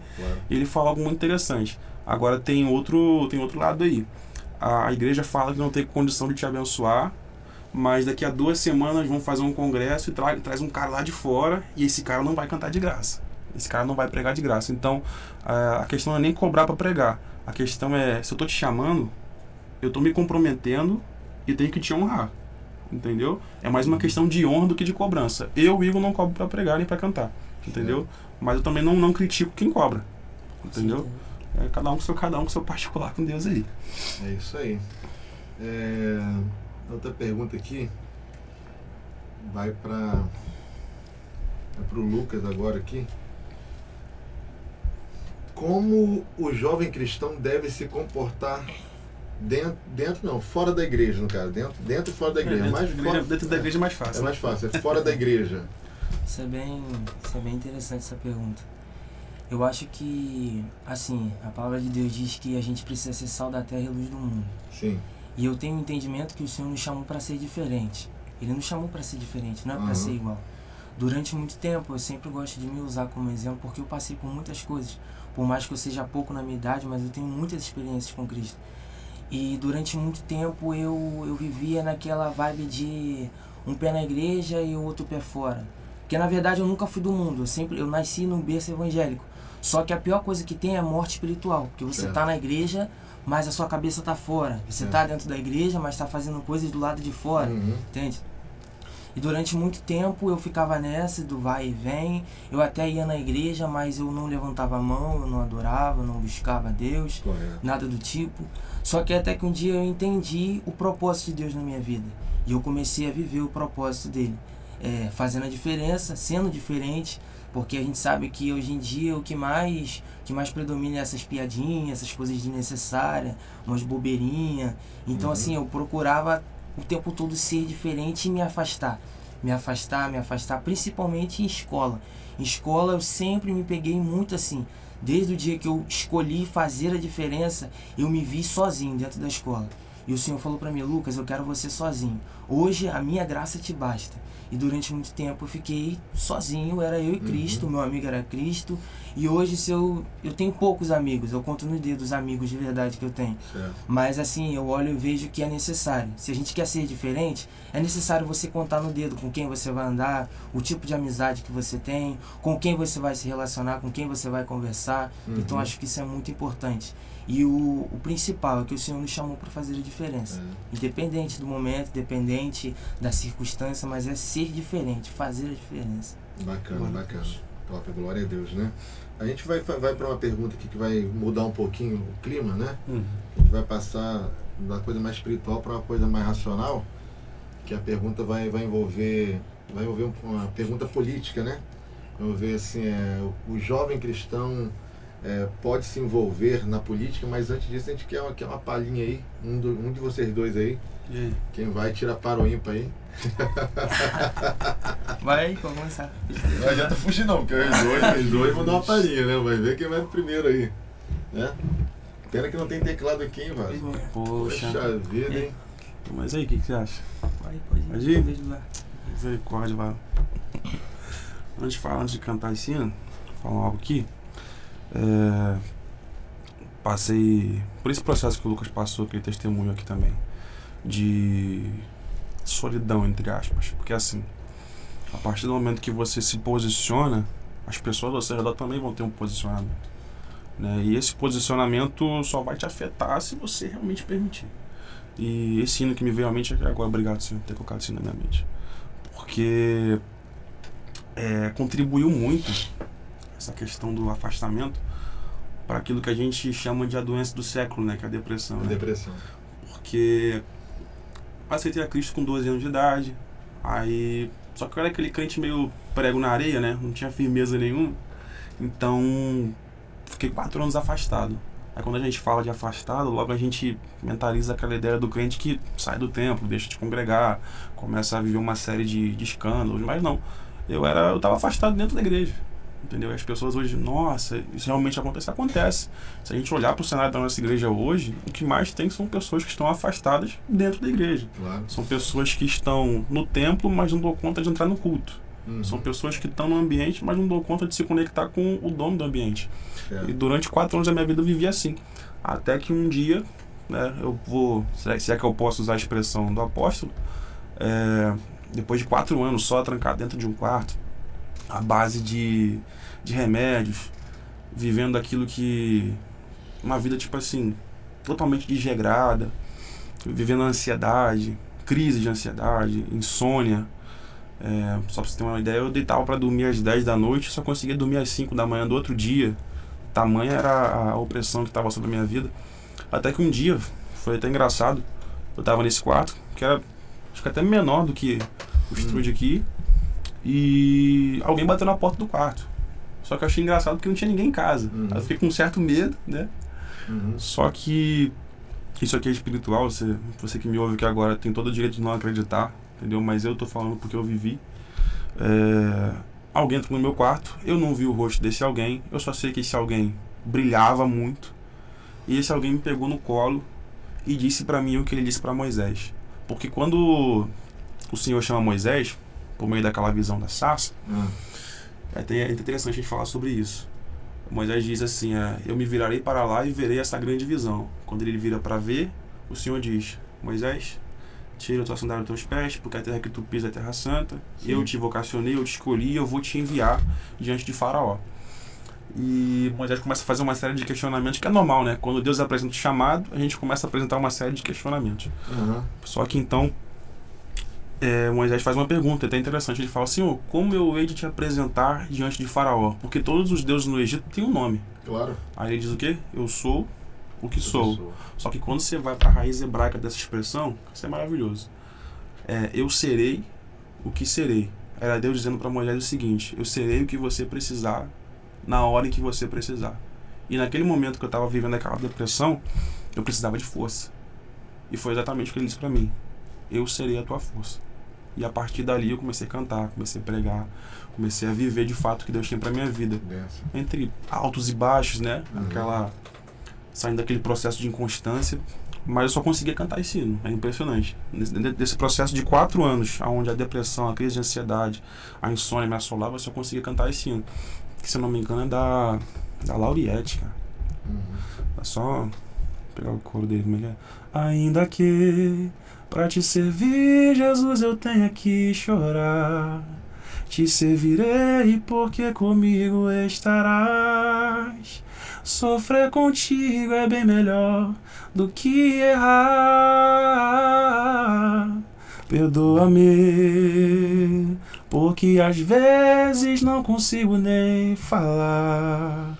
Logo as lágrimas meus olhos vêm molhar, como um sinal que tu estás neste lugar. Isso aí. É bênção de Deus, né? Aproveita e emenda aí, Lucas. Faz um medley já. Faz um medley aí. Amém. Essa canção, vou cantar aqui agora, só um trechinho dela. É uma canção que o Senhor Jesus falou muito comigo durante muito tempo na minha vida. Principalmente no momento que eu estava nessa frieza espiritual. E a primeira vez foi aqui em Angra, que eu fui chamado para louvar num congresso. Eu lembro que por onde eu vou, nas igrejas que eu vou, conto esse testemunho. E eu lembro que eu entrei para dentro do meu quarto, dobrei o meu joelho, eu falei com o Senhor. Eu disse, Deus, o que o Senhor quer que eu ministre nessa igreja hoje? O que o Senhor quer que eu cante? Porque a gente sabe que existem tantas pessoas hoje que cantam por cantar, pega qualquer medley de YouTube e canta por cantar, mas não se preocupe em ministrar sobre vidas. Porque são jovens, são pessoas que estão sedentas de ouvir a tua voz. Correto. Precisam de um confronto. Então eu comecei a conversar com o Senhor e o Senhor Jesus falou para mim, Lucas, eu tô com saudade de muita gente. E eu fiquei prestando atenção e ele falou, Lucas, eu tô com saudade de quando o meu povo me buscava de todo o coração, quando oravam, quando jejuavam, quando um culto era mais importante do que a academia, quando o que era mais importante para ele era um motivo de felicidade para eles era estar no EBD, no culto de ensino, e aquilo ali ficou marcado no meu coração. Por onde eu vou, eu tenho cantado essa canção. E essa canção vai dizer, tem um trecho dela que diz, tudo que eu queria era falar contigo, mas tempo pra mim você não tem. Tudo que eu queria era ser o seu melhor amigo, mas o meu espaço você preencheu também. Nunca mais conversamos de madrugada, e em soluço já não ouço a tua voz. Que saudade as todas nossas conversas e dos segredos que haviam entre nós. Foi por isso que eu fechei as portas, pra ver se você lembrava de mim. Não, já não aguento mais ficar nessa indiferença. Você tem até hoje se quiser continuar assim. Os seus negócios são mais importantes do que eu. Você passa mais tempo com eles do que comigo. Que saudade as todas as nossas conversas. Marquei esse encontro porque eu precisava conversar contigo. É tempo de voltar, de se arrepender. Ainda é tempo da gente reatar a nossa amizade. É tempo de chorar e de se converter. Se você quiser, a gente vai sair de mãos dadas por essa cidade. Rapaz, querendo, rolou até um dueto inesperado. Essa música me marcou também, cara. Samuel Baiano é pra chorar, não adianta. Isso é pra chorar mesmo. Rolou até, só faltou se a Kailane tivesse que rolar um trio, né? Porque... Tentei fazer uma segundinha aqui pra ele aqui. Benção de Deus. Querido, parabéns aí. Parabéns pela dedicação. É muito bom ver essa galera se dedicando. Essa geração que está vindo aí. Tem uma geração, realmente tem um grupo, tem um percentual dessa geração que realmente você falou é desregrada.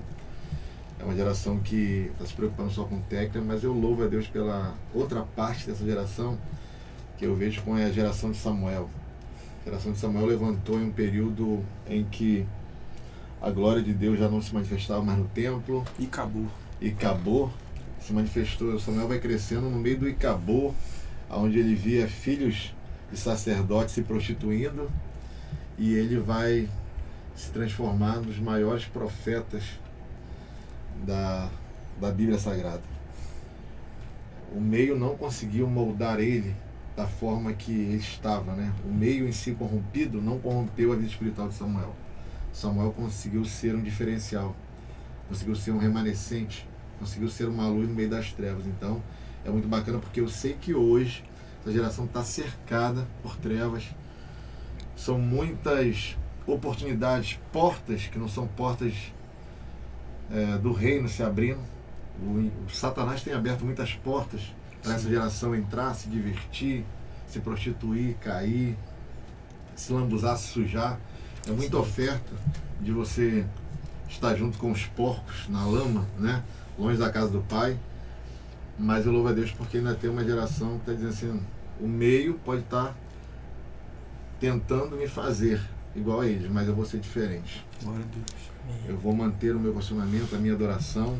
Estou no meio de Babilônia, podem até tentar mudar o meu nome, mas não vão mudar a minha adoração. Glória a Deus.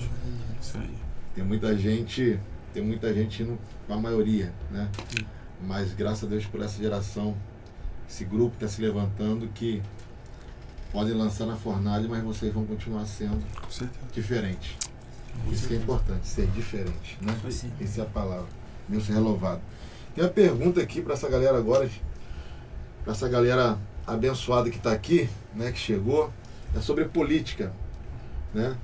Vai fugir um pouquinho do clima aqui, mas a gente tem que fazer a pergunta. Vamos lá. O jovem cristão, ele pode se envolver com a política? E aí? O que vocês acham disso aí? Olha, eu vou dizer que, eu digo assim, por mim, particularmente, a questão da política, assim, é algo que eu nunca procurei me aprofundar. Sim. Entender bem. Por mais que eu sei que seja muito importante. Eu sei que é muito importante, entendeu? Que a gente saiba sobre política, que a gente entenda sobre. Certo. Só que, assim, é algo que, por conta de eu ver tantas coisas, tantas barbaridades, Sim. por conta da política do nosso Brasil ser tão corrompida, às vezes eu procuro não tentar entender. Entendi. Nem o lado certo, nem o lado errado. Eu prefiro ficar no neutro, quieto. Por exemplo, eu tenho um desejo muito grande de fazer direito. Tenho uma vontade muito grande de fazer direito. Sim. Juiz federal. Só que assim, quando eu olho para a nossa política atual, eu vejo que as coisas só têm piorado. A cada dia que passa, Sim. só tem piorado. Sabe, é muita roubalheira, e a gente sabe que no Brasil predomina uma coisa: ou você é igual a eles, ou eles te matam. Porque essa é a realidade. Entende? Ou a gente fica igual a eles, ou eles acabam nos matando, nos perseguindo. Sim. Você não pode ser da oposição. Exatamente. Quando você tenta ser contra, eles te atacam. Eles se reúnem e te atacam. Então eu, particularmente, nunca procurei entender, saber muito bem sobre política. Entende? E você? Rapaz. Ele falou rapaz. Jesus me guarda. Rapaz. Eu, assim como o Lucas, eu nunca me aprofundei muito nessa questão da política. Porém, eu tenho meu posicionamento político. Sim. Né? Eu sou totalmente contra aquilo que vai de contra a palavra que eu prego. Se não tem base bíblica, é aquilo, né? Se não tem base naquilo que dá sentido à minha vida, não vai fazer parte da minha vida. Eu penso assim, entendeu? Eu não sou de ficar confrontando, debatendo política, né? Claro. Mas eu procuro absorver e reter aquilo que é bom, Claro. e aquilo que é ruim eu descarto. Se tá aqui, serve pra mim. Se não tá, eu não sou obrigado, né? A grande questão é essa. Eu também entendo que tem pessoas que têm um chamado específico para isso. A gente vê, por exemplo, o Nicolas Ferreira hoje, que é uma referência para a juventude cristã. Sim. É um camarada assim, pô, que desfruta de um intelecto absurdo, politicamente falando. E é um moleque novo. Você vê que ele é novo, claro, e tal. Mas ele decidiu desde muito cedo se posicionar, né? E aquilo ali, a gente percebe que é nítido que é um chamado específico de Deus com ele ali. Ele é uma representatividade de Deus para aquele propósito ali. Eu não me vejo nesse cenário, não sei se o Lucas se vê, o Davi vê, mas eu particularmente não me vejo. Não procurei me aprofundar, eu tenho meu posicionamento, né, e ele está pautado nessa régua aqui, nesse calibre 66 aqui. Né, é isso aí. Eu estava falando hoje com alguém aqui do nosso grupo, né? Com a Alessandro, e ele estava perguntando para mim sobre política, né? Eu falei, ele falou assim, o que o jovem tem que entender no caso da política? Eu falei para ele, eu não tive acesso a algumas coisas na minha idade, até porque eu aprendi que política era coisa de Satanás. Né? Era coisa de Satanás. Só que aí depois você vai estudando o assunto, você tem que estudar o assunto mesmo, não tem jeito, tá? E é normal o jovem hoje não se interessar por conta de tudo isso que você realmente vê fora da política. Eu, quando entrei na política, eu tive uma visão um pouco diferente daquela que se vê por fora. Realmente é tudo aquilo que você vê, até pior, mas também tem um lado muito bom. Sim. Muito bom. Aí eu estava falando com ele, até porque, na verdade, existiu um tempo em que tentaram fazer uma revolução no mundo. E essa revolução partiu do princípio que você tinha que mudar conceitos referente a tudo. Isso aí é ferir diretamente princípios cristãos, que nós somos o lado mais conservador, né, da sociedade. A gente prega família, né? A gente prega princípios básicos, etc. Moral, né? Moral e tal. Então alguém, se não me falha a memória, tá? 1850, um marxista, né? Antônio Gramsci, ele tentou fazer uma revolução, só que ele viu que quando ele matava pessoas conservadoras de princípios para implantar uma revolução, ele falou que essas pessoas transformavam em mártires. Aí ele teve uma ideia, olha, não adianta matar essas pessoas que são contra os nossos ideais políticos. Né? Eles vão guardar esse princípio, etc. Vamos fazer o seguinte, a ideia agora é a gente entrar dentro dos colégios e dentro das instituições que pregam princípios conservadores. Implantar de forma disfarçada as nossas ideias. Aí no colégio, eles foram diretamente na parte educacional, que são os professores. Implantar, né, o sistema deles, tentar implantar o sistema deles. E na igreja, e nas instituições foi diretamente nas igrejas, que é onde tem mais as famílias. E para você fazer uma revolução, você tem que quebrar as bases da sociedade que são baseadas na questão família. Então, para você mexer com aquilo ali, você tem que quebrar as bases da sociedade. Então, eles entraram dentro da igreja. Só que dentro da igreja você não pode entrar e dizer que isso aqui não se envolve com política e tal. Não. Eles usaram os nossos próprios conceitos, preceitos, né, dogmas, costumes, e começaram a implantar umas coisas.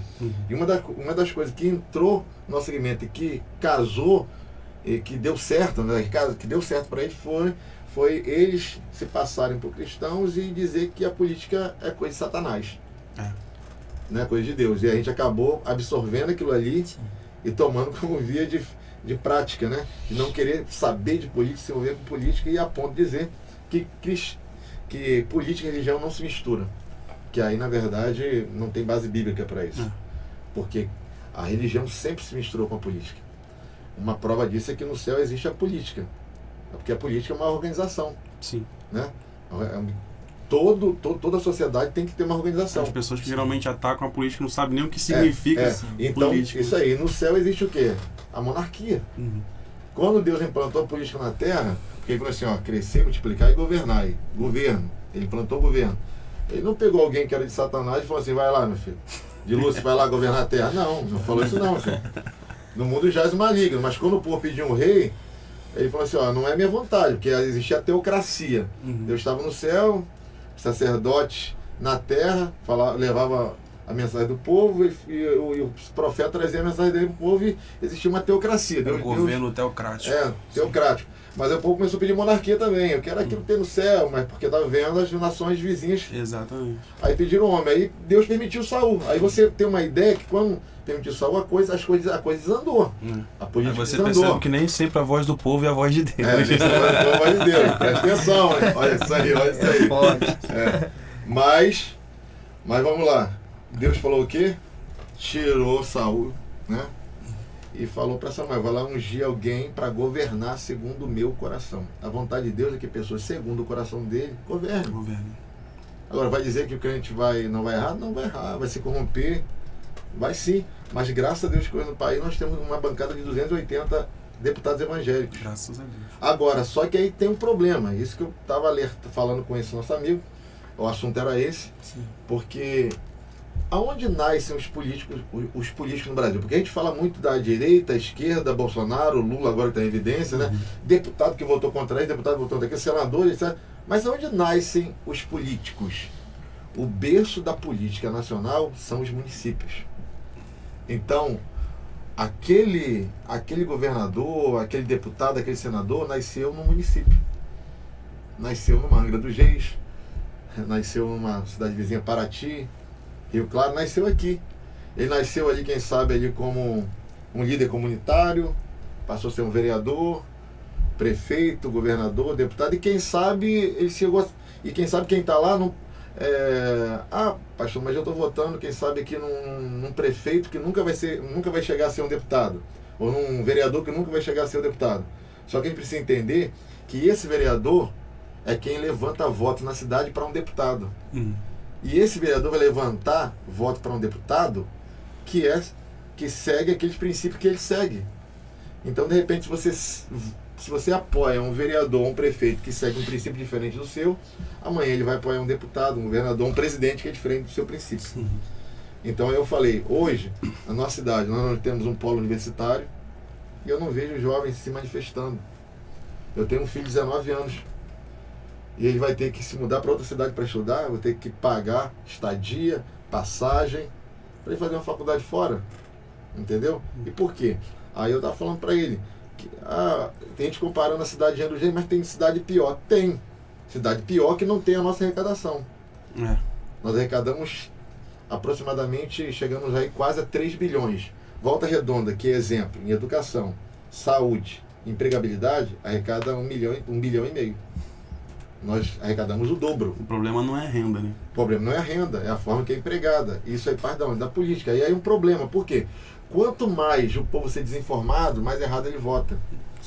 Porque ainda não sabe que ela arrecada quase 3 bilhões. Está partindo para 3 bilhões. A gente só vai saber disso agora porque o senhor está falando. Eu só sei disso agora que você falando. Você está entendendo? Sim. Você sabia que nós temos um espaço geográfico suficiente para abrigar empresas?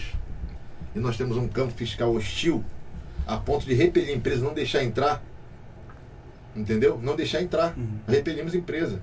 Eu fui descobrir isso que é devido à política. Por exemplo, empresa como uma fábrica de sardinha que iria ser instalada aqui, ia gerar 200 empregos diretos, mais 200 indiretos. Não deixaram entrar porque não deram isenção fiscal. Foi para Itajaí, uma cidade de Itajaí lá, e montaram lá no sul com isenção fiscal de 10 anos. Eles construíram colégios, construíram creches, asfaltaram as ruas, fizeram praças, mas não vieram para cá. Poderiam estar empregando famílias que estariam pagando imposto com seu salário. Mas não deram, porque o nosso sistema ele bloqueia empresas de entrar. Nós temos uma cidade que poderia gerar empregabilidade através do turismo e muito emprego, mas nós não trabalhamos o turismo da forma que tem que ser trabalhada. A gente não trabalha, a gente só tem aquele turismo que vai ali na Ilha Grande, dá uma voltinha aqui em algumas ilhas, depois vai para Paraty para gastar o dinheiro lá em Paraty. Parece que a gente tornou cidade de passagem. Só passagem, porque o destino é Paraty. Porque nós ganhamos o título de patrimônio mundial natural. Só natural, a gente precisa entender isso. Essa galera tem que entender isso. Ó. Nós ganhamos o título mundial, de patrimônio mundial, tá? Mas natural. Por conta da Ilha Grande, que não foi o homem que fez, foi Deus. Agora, Paraty ganhou natural e cultural. Por que cultural? Porque Paraty trabalha-se entretenimento, são eventos, são trilhas, corredores turísticos funcionando, são polo gastronômico. Então você chega em Paraty, você tem estrutura para você pegar um trolezinho e até conhecer uma cachoeira, conhecer um monumento histórico. Você tem um carro para te levar, você depois tem restaurante em torno disso, entendeu? Restaurante para poder você se alimentar, tem cultura gastronômica, tem festa do camarão, festa não sei. Você está entendendo? Tem entretenimento, então a pessoa acaba ficando lá. E nós não temos. E quando a pessoa fica lá, ela acaba gastando lá. E não aqui. Isso tudo gera empregabilidade. E aí o jovem hoje vai ter que estudar fora. Se trabalhar, vai ter que trabalhar fora, porque o curso dele não tem vaga disponível para absorver o curso dele que ele fez. E aí a gente poderia estar trabalhando isso dentro da nossa cidade. E aí é por isso que eu disse para ele e para vocês, o jovem tem que se envolver na política. A gente tem alguns jovens aí despontando na política, que tem feito isso aí. E é um conselho para vocês, estudem sobre essa área, porque isso aí vai demandar o futuro de vocês também, né, como cidadão. Que a gente é cidadão do céu, mas enquanto estiver na terra, a gente paga imposto. E pagar imposto a gente tem que ver onde está em nossos impostos, né? Porque está sendo feito, né? Vai ser uma área aí, e quem sabe amanhã, o Igor, que tem uma gama de amizades também, né? Quem sabe a gente futuramente está aqui de frente, que é futuro vereador. Será? Não é verdade? Não, a gente precisa entender que hoje aqui nós somos 60% do eleitorado. 60% do eleitorado. Nós não temos um secretário que seja cristão. A nossa Expo não é organizada, assim, alguns pastores ajudam ali na ponta, né, do iceberg, mas por trás dele tem pessoas que não são cristãos que estão organizando, porque a gente não tem um secretário que seja cristão mesmo. Será que não tem gente suficiente, inteligência suficiente para isso? Temos. E em contrapartida, eu digo para vocês que existe uma potestade sobre a cidade. Essa nossa cidade, a nossa cidade vive sobre um bloqueio espiritual, e eu posso afirmar para vocês que a política tem a ver com isso. Porque chamaram para essa cidade isso. Convocaram para essa cidade isso. Ofereceram a nossa cidade para isso. E às vezes, quando Deus quer fazer a obra, Ele usa também a política para que seja quebrada. Né? Eu tenho um sonho de entrar nessa cidade um dia com vários pastores e ungir todas as ruas da cidade. Porque eu sei que essas ruas da cidade foram oferecidas a demônios. E nós vamos jogar o óleo da unção e vamos impetrar a bênção e dizer que essa cidade não são de demônios. Glória a Deus. Essa cidade é do Senhor Jesus. Glória a Deus. E nós estamos aqui para isso, então a gente guerrear. Com certeza. Né? Eu estou falando dessa galera abençoada, né? Antes de vocês agora, eu queria que vocês louvassem novamente, varão. Agora vamos começar agora pelo foi o Igor, depois o Lucas, né?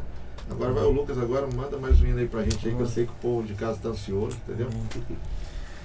Muitos me conhecem pelo nome, outros me conhecem só de ouvir falar. Alguns são de perto e outros de longe. Com licença, eu vou me apresentar. Sabe quem eu sou? Eu sou aquele que te ouviu chorar. Eu sou o único que escolheu ficar. Amigo confidente, um pai que sempre sabe te aconselhar. Mas conhecido como Yeshua, o pão da vida, Jeová Rafa. Eu sou a luz no fim do túnel, a força quando a sua acabar. E se precisar, é só chamar. Não preciso de formalidade. Eu quero intimidade, eu sou teu pai. É só chamar. Não é sobre religiosidade. Eu quero intimidade. Ele está contigo a cada dia, na angústia ou na alegria, na felicidade ou na dificuldade. Não quero algo de momento, eu quero relacionamento com profundidade, na intimidade. E se precisar, é só chamar. Não preciso de formalidade. Eu quero intimidade. Eu sou teu pai. É só chamar. Não é sobre religiosidade. Eu quero intimidade. Amém. Olha, eu nunca mais canto esse ano. Eu canto aqui, depois que eu ouvi o Lucas cantar, eu nunca mais eu canto. Não consigo mais cantar, não. Meu Tô aqui me Deus. segurando pra não chorar. Eu tô me Entendeu? segurando. Eu tava cantando assim, achando que eu tava bonito. Entendeu? Agora depois que eu ouvi ele cantando, eu falei, nunca mais. Pegou a trauma do hino. Não, mano, do jeito que ele canta, Jesus. não dá pra chegar perto, não, eu tô com vergonha da minha voz. Tô com vergonha da minha voz agora, mano. Poxa vida. Já viu aquele passarinho que canta mais do que o outro? Entendeu? Aí o outro fica tristinho quando canta mais, entendeu? E sentir aquele passarinho, entendeu? Esse menino canta, cara. Deus te abençoe, então. Deus te abençoe grandemente, tá? Amém. Deus te abençoe. Vamos lá, dá uma palhinha pra gente aí. A gente tá finalizando o programa. Vou tentar. Depois do Lucas fica difícil, cara. Vocês são bentos. Faz isso aqui mexe muito comigo. O Lucas também gosta muito de cantar. Engraçado que a gente tá falando sobre isso aqui, né? Teve um dia que eu fui cantar fui pregar, na verdade, na IEP, lá na Pastora Nubes, deve conhecer. Uhum. Aí esse menino tava na bateria. Falei, pô, beleza. Mas vamos ouvir o Lucas. Aí o Lucas vai, pega o microfone e canta desse jeito aqui. Aí eu pego o microfone e eu vou falar o que agora? Eu vou cantar o que aqui agora? Ai, Jeová. Mas essa aqui é linda demais. Tem dias que a angústia bate forte aí dentro do seu peito. Você tenta enxergar a solução e não vê jeito. Agora senta pra me ouvir. Batalhas e dificuldades bem maiores você já venceu. Foram provas tão difíceis que hoje chega até dizer: não entendo como foi que eu venci. A verdade é que existe um mistério aí dentro, uma força que excede o entendimento, a razão para ter chegado até aqui. Tem alguém que esteve do teu lado em toda a trajetória, alguém que conhece até o fim da história e me trouxe até aqui pra te dizer: lembra quando estava por um fio pra desistir, e quando faltou isso aqui pra você cair, e mesmo assim você tentou mais uma vez. Era a mão de Deus, segurando a sua mão pra não cair. Você não veio até aqui pra desistir, então não tem por que chorar, volte a sorrir. Era a mão de Deus e vai ser sempre assim. Glória a Deus. Essa é top demais, mano. Essa é top demais. Tô cantando ela direto, cara. Rapaz, essa música me quebra. Mas fica linda na sua voz também. Eu amo essa música. Fica linda na sua voz. Deus te abençoe. Amém. É uma voz, são vozes abençoadíssimas, né? E somada com unção, com graça, meu irmão. O ambiente fica suave demais. Né? Só não vou dar lugar aqui porque não dá pra correr. Entendeu? Se desse pra correr aqui, não dá pra correr. Mas vamos dar glória. Né? O pessoal da mídia aí estão recebendo unção lá, varão. Estão recebendo unção lá. Estão lá se deliciando lá. Glória a Deus. Essa unção. Davi, se despede do pessoal aí, Davi. Dá uma alô pra galera se despedindo aí, que a gente tá indo. É isso aí, gente. Eu quero primeiramente agradecer a Deus por mais essa oportunidade, né? Porque há um tempo atrás, quando a gente era bem mais novo assim, o Senhor, ele fez muitas promessas na vida da minha mãe. Sim. Né? Porque como o Lucas disse, a gente sempre foi crente de berço. Certo. Então a gente nascido e criado no Evangelho, né? Então eu acredito que todo crente tem uma promessa, né? Sim. Tem ali aquilo que o Senhor falou que vai cumprir. Só que atrás de toda promessa de Deus existe aquele tempo necessário para poder acontecer, né? E até que aconteça essa promessa, muitas coisas vieram acontecendo em nossas vidas, né? E teve momentos na minha vida em si, eu não digo nem pelo Lucas, eu digo mais por mim, que eu olhava para o cenário da minha casa e eu achava que jamais a gente poderia estar aqui vivendo o que a gente vive hoje, né? Porque 2 jovens que é nascido e criado em favela, né? Então para muitos, por olhar o que meu pai já foi, o que minha mãe já foi, olha e diz que nós vamos ser igual a eles, esse aí vai ser mais um bêbado, vai ser mais um perdido igual o pai, né? Igual a mãe. Só que eu aprendi e carrego isso comigo, que um homem não pode definir aquilo que Deus já determinou que vai acontecer. Glória a Deus. Né? Sim. Então, enquanto tinha muitas pessoas olhando pra gente dizendo que a gente não ia chegar, muitas pessoas que não acreditaram naquilo que Deus prometeu que ia fazer, Sim. né? A gente tinha uma promessa e por estar debaixo dessa promessa, hoje a gente vive tudo aquilo que Deus falou que vai fazer. Aleluia. Né? E eu creio que tem muitas coisas ainda que vai acontecer e esse é só o início de mais um ciclo. Né? Só o início Sim. daquilo que o Senhor está preparando pra Sim. gente. O meio não moldou vocês. O que moldou vocês foi a promessa de Deus. Exatamente. Amém. Deus abençoe. Deus abençoe a sua vida, Davi. E coisas maiores virão. Eu creio nisso. Eu creio que coisas maiores virão sobre a tua vida. Deus te abençoe. Tá? Deus te abençoe muito. E aí deixa o seu adeus aí, até logo. Aí, Lucas, pra galera aí, entendeu? É isso aí, que Deus abençoe, né? A vida de todos que ouvirem esse podcast aqui. Foi um momento muito marcante. Eu confesso que, assim como o Davi falou, isso aqui pra mim tem sido um cumprimento de promessa. Amém. Porque assim como eu comecei o podcast falando, eu nunca achei que eu poderia estar aqui hoje. Sim. Quando eu olho pro Lucas lá de trás, aquele menino pequenininho que cantava de olho fechado, morrendo de vergonha, errava o playback.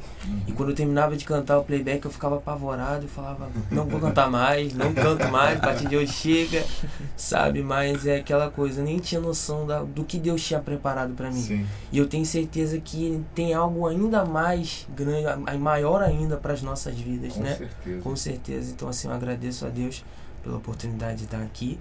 Sabe, que Deus abençoe todos aqueles que ouvirem esse podcast, que possa ser marcante, que o Senhor Jesus possa falar com cada um deles através das canções e de tudo que foi conversado aqui hoje. Em nome de Jesus. Amém. Igor, vamos lá?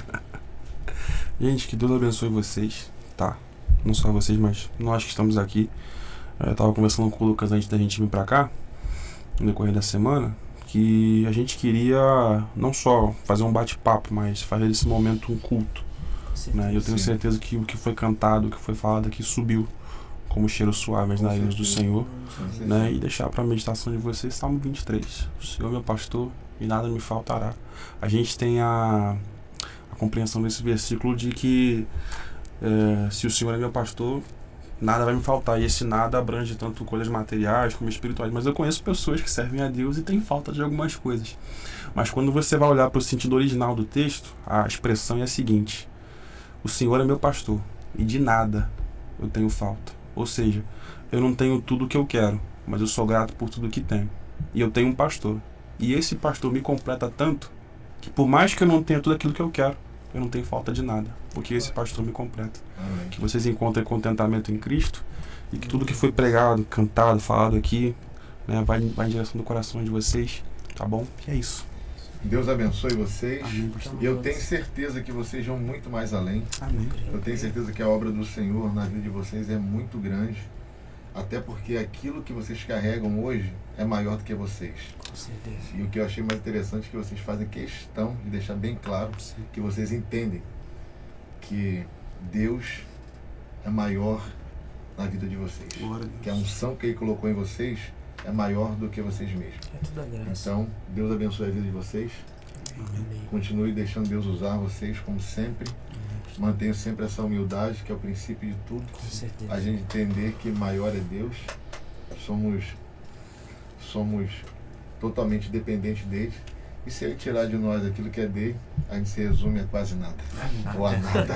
A nada. A nada. O nosso tudo é ele. Com certeza. É desse E jeito. de nós, nesse projeto, só tem o zero à esquerda. É Porque ele é desse jeito. tudo. Gente, Deus abençoe a todos que chegaram até aqui nesse podcast. Podcast Se Liga Crente, volta semana que vem, com mais temas, com mais gente abençoada aqui da nossa Angra dos Reis. São pratos da casa. São pessoas aqui que eu indico para vocês levarem nas suas igrejas, tá? Nós vamos colocar esse programa aqui ao vivo no meu Facebook, também no YouTube, Se Liga Crente. E depois algumas partes também serão lançadas também na nossa página, que você pode seguir aí, nossa página lá no Instagram, Se Liga Crente. Eu tenho certeza que a sua vida vai ser muito abençoada por tudo aquilo que foi falado e cantado aqui nessa noite. Pelo Davi, pelo Lucas e pelo Igor. Jovens abençoadíssimos. Deus abençoe a todos. Até a próxima. Fique com Deus. Obrigado aí, Alessandro, Kailane. Se esforçaram aí. Obrigado, Caleb, também que não está aqui. Deus abençoe a toda a produção. E vamos até o próximo. Se Liga Crente. Tamo junto. Amém.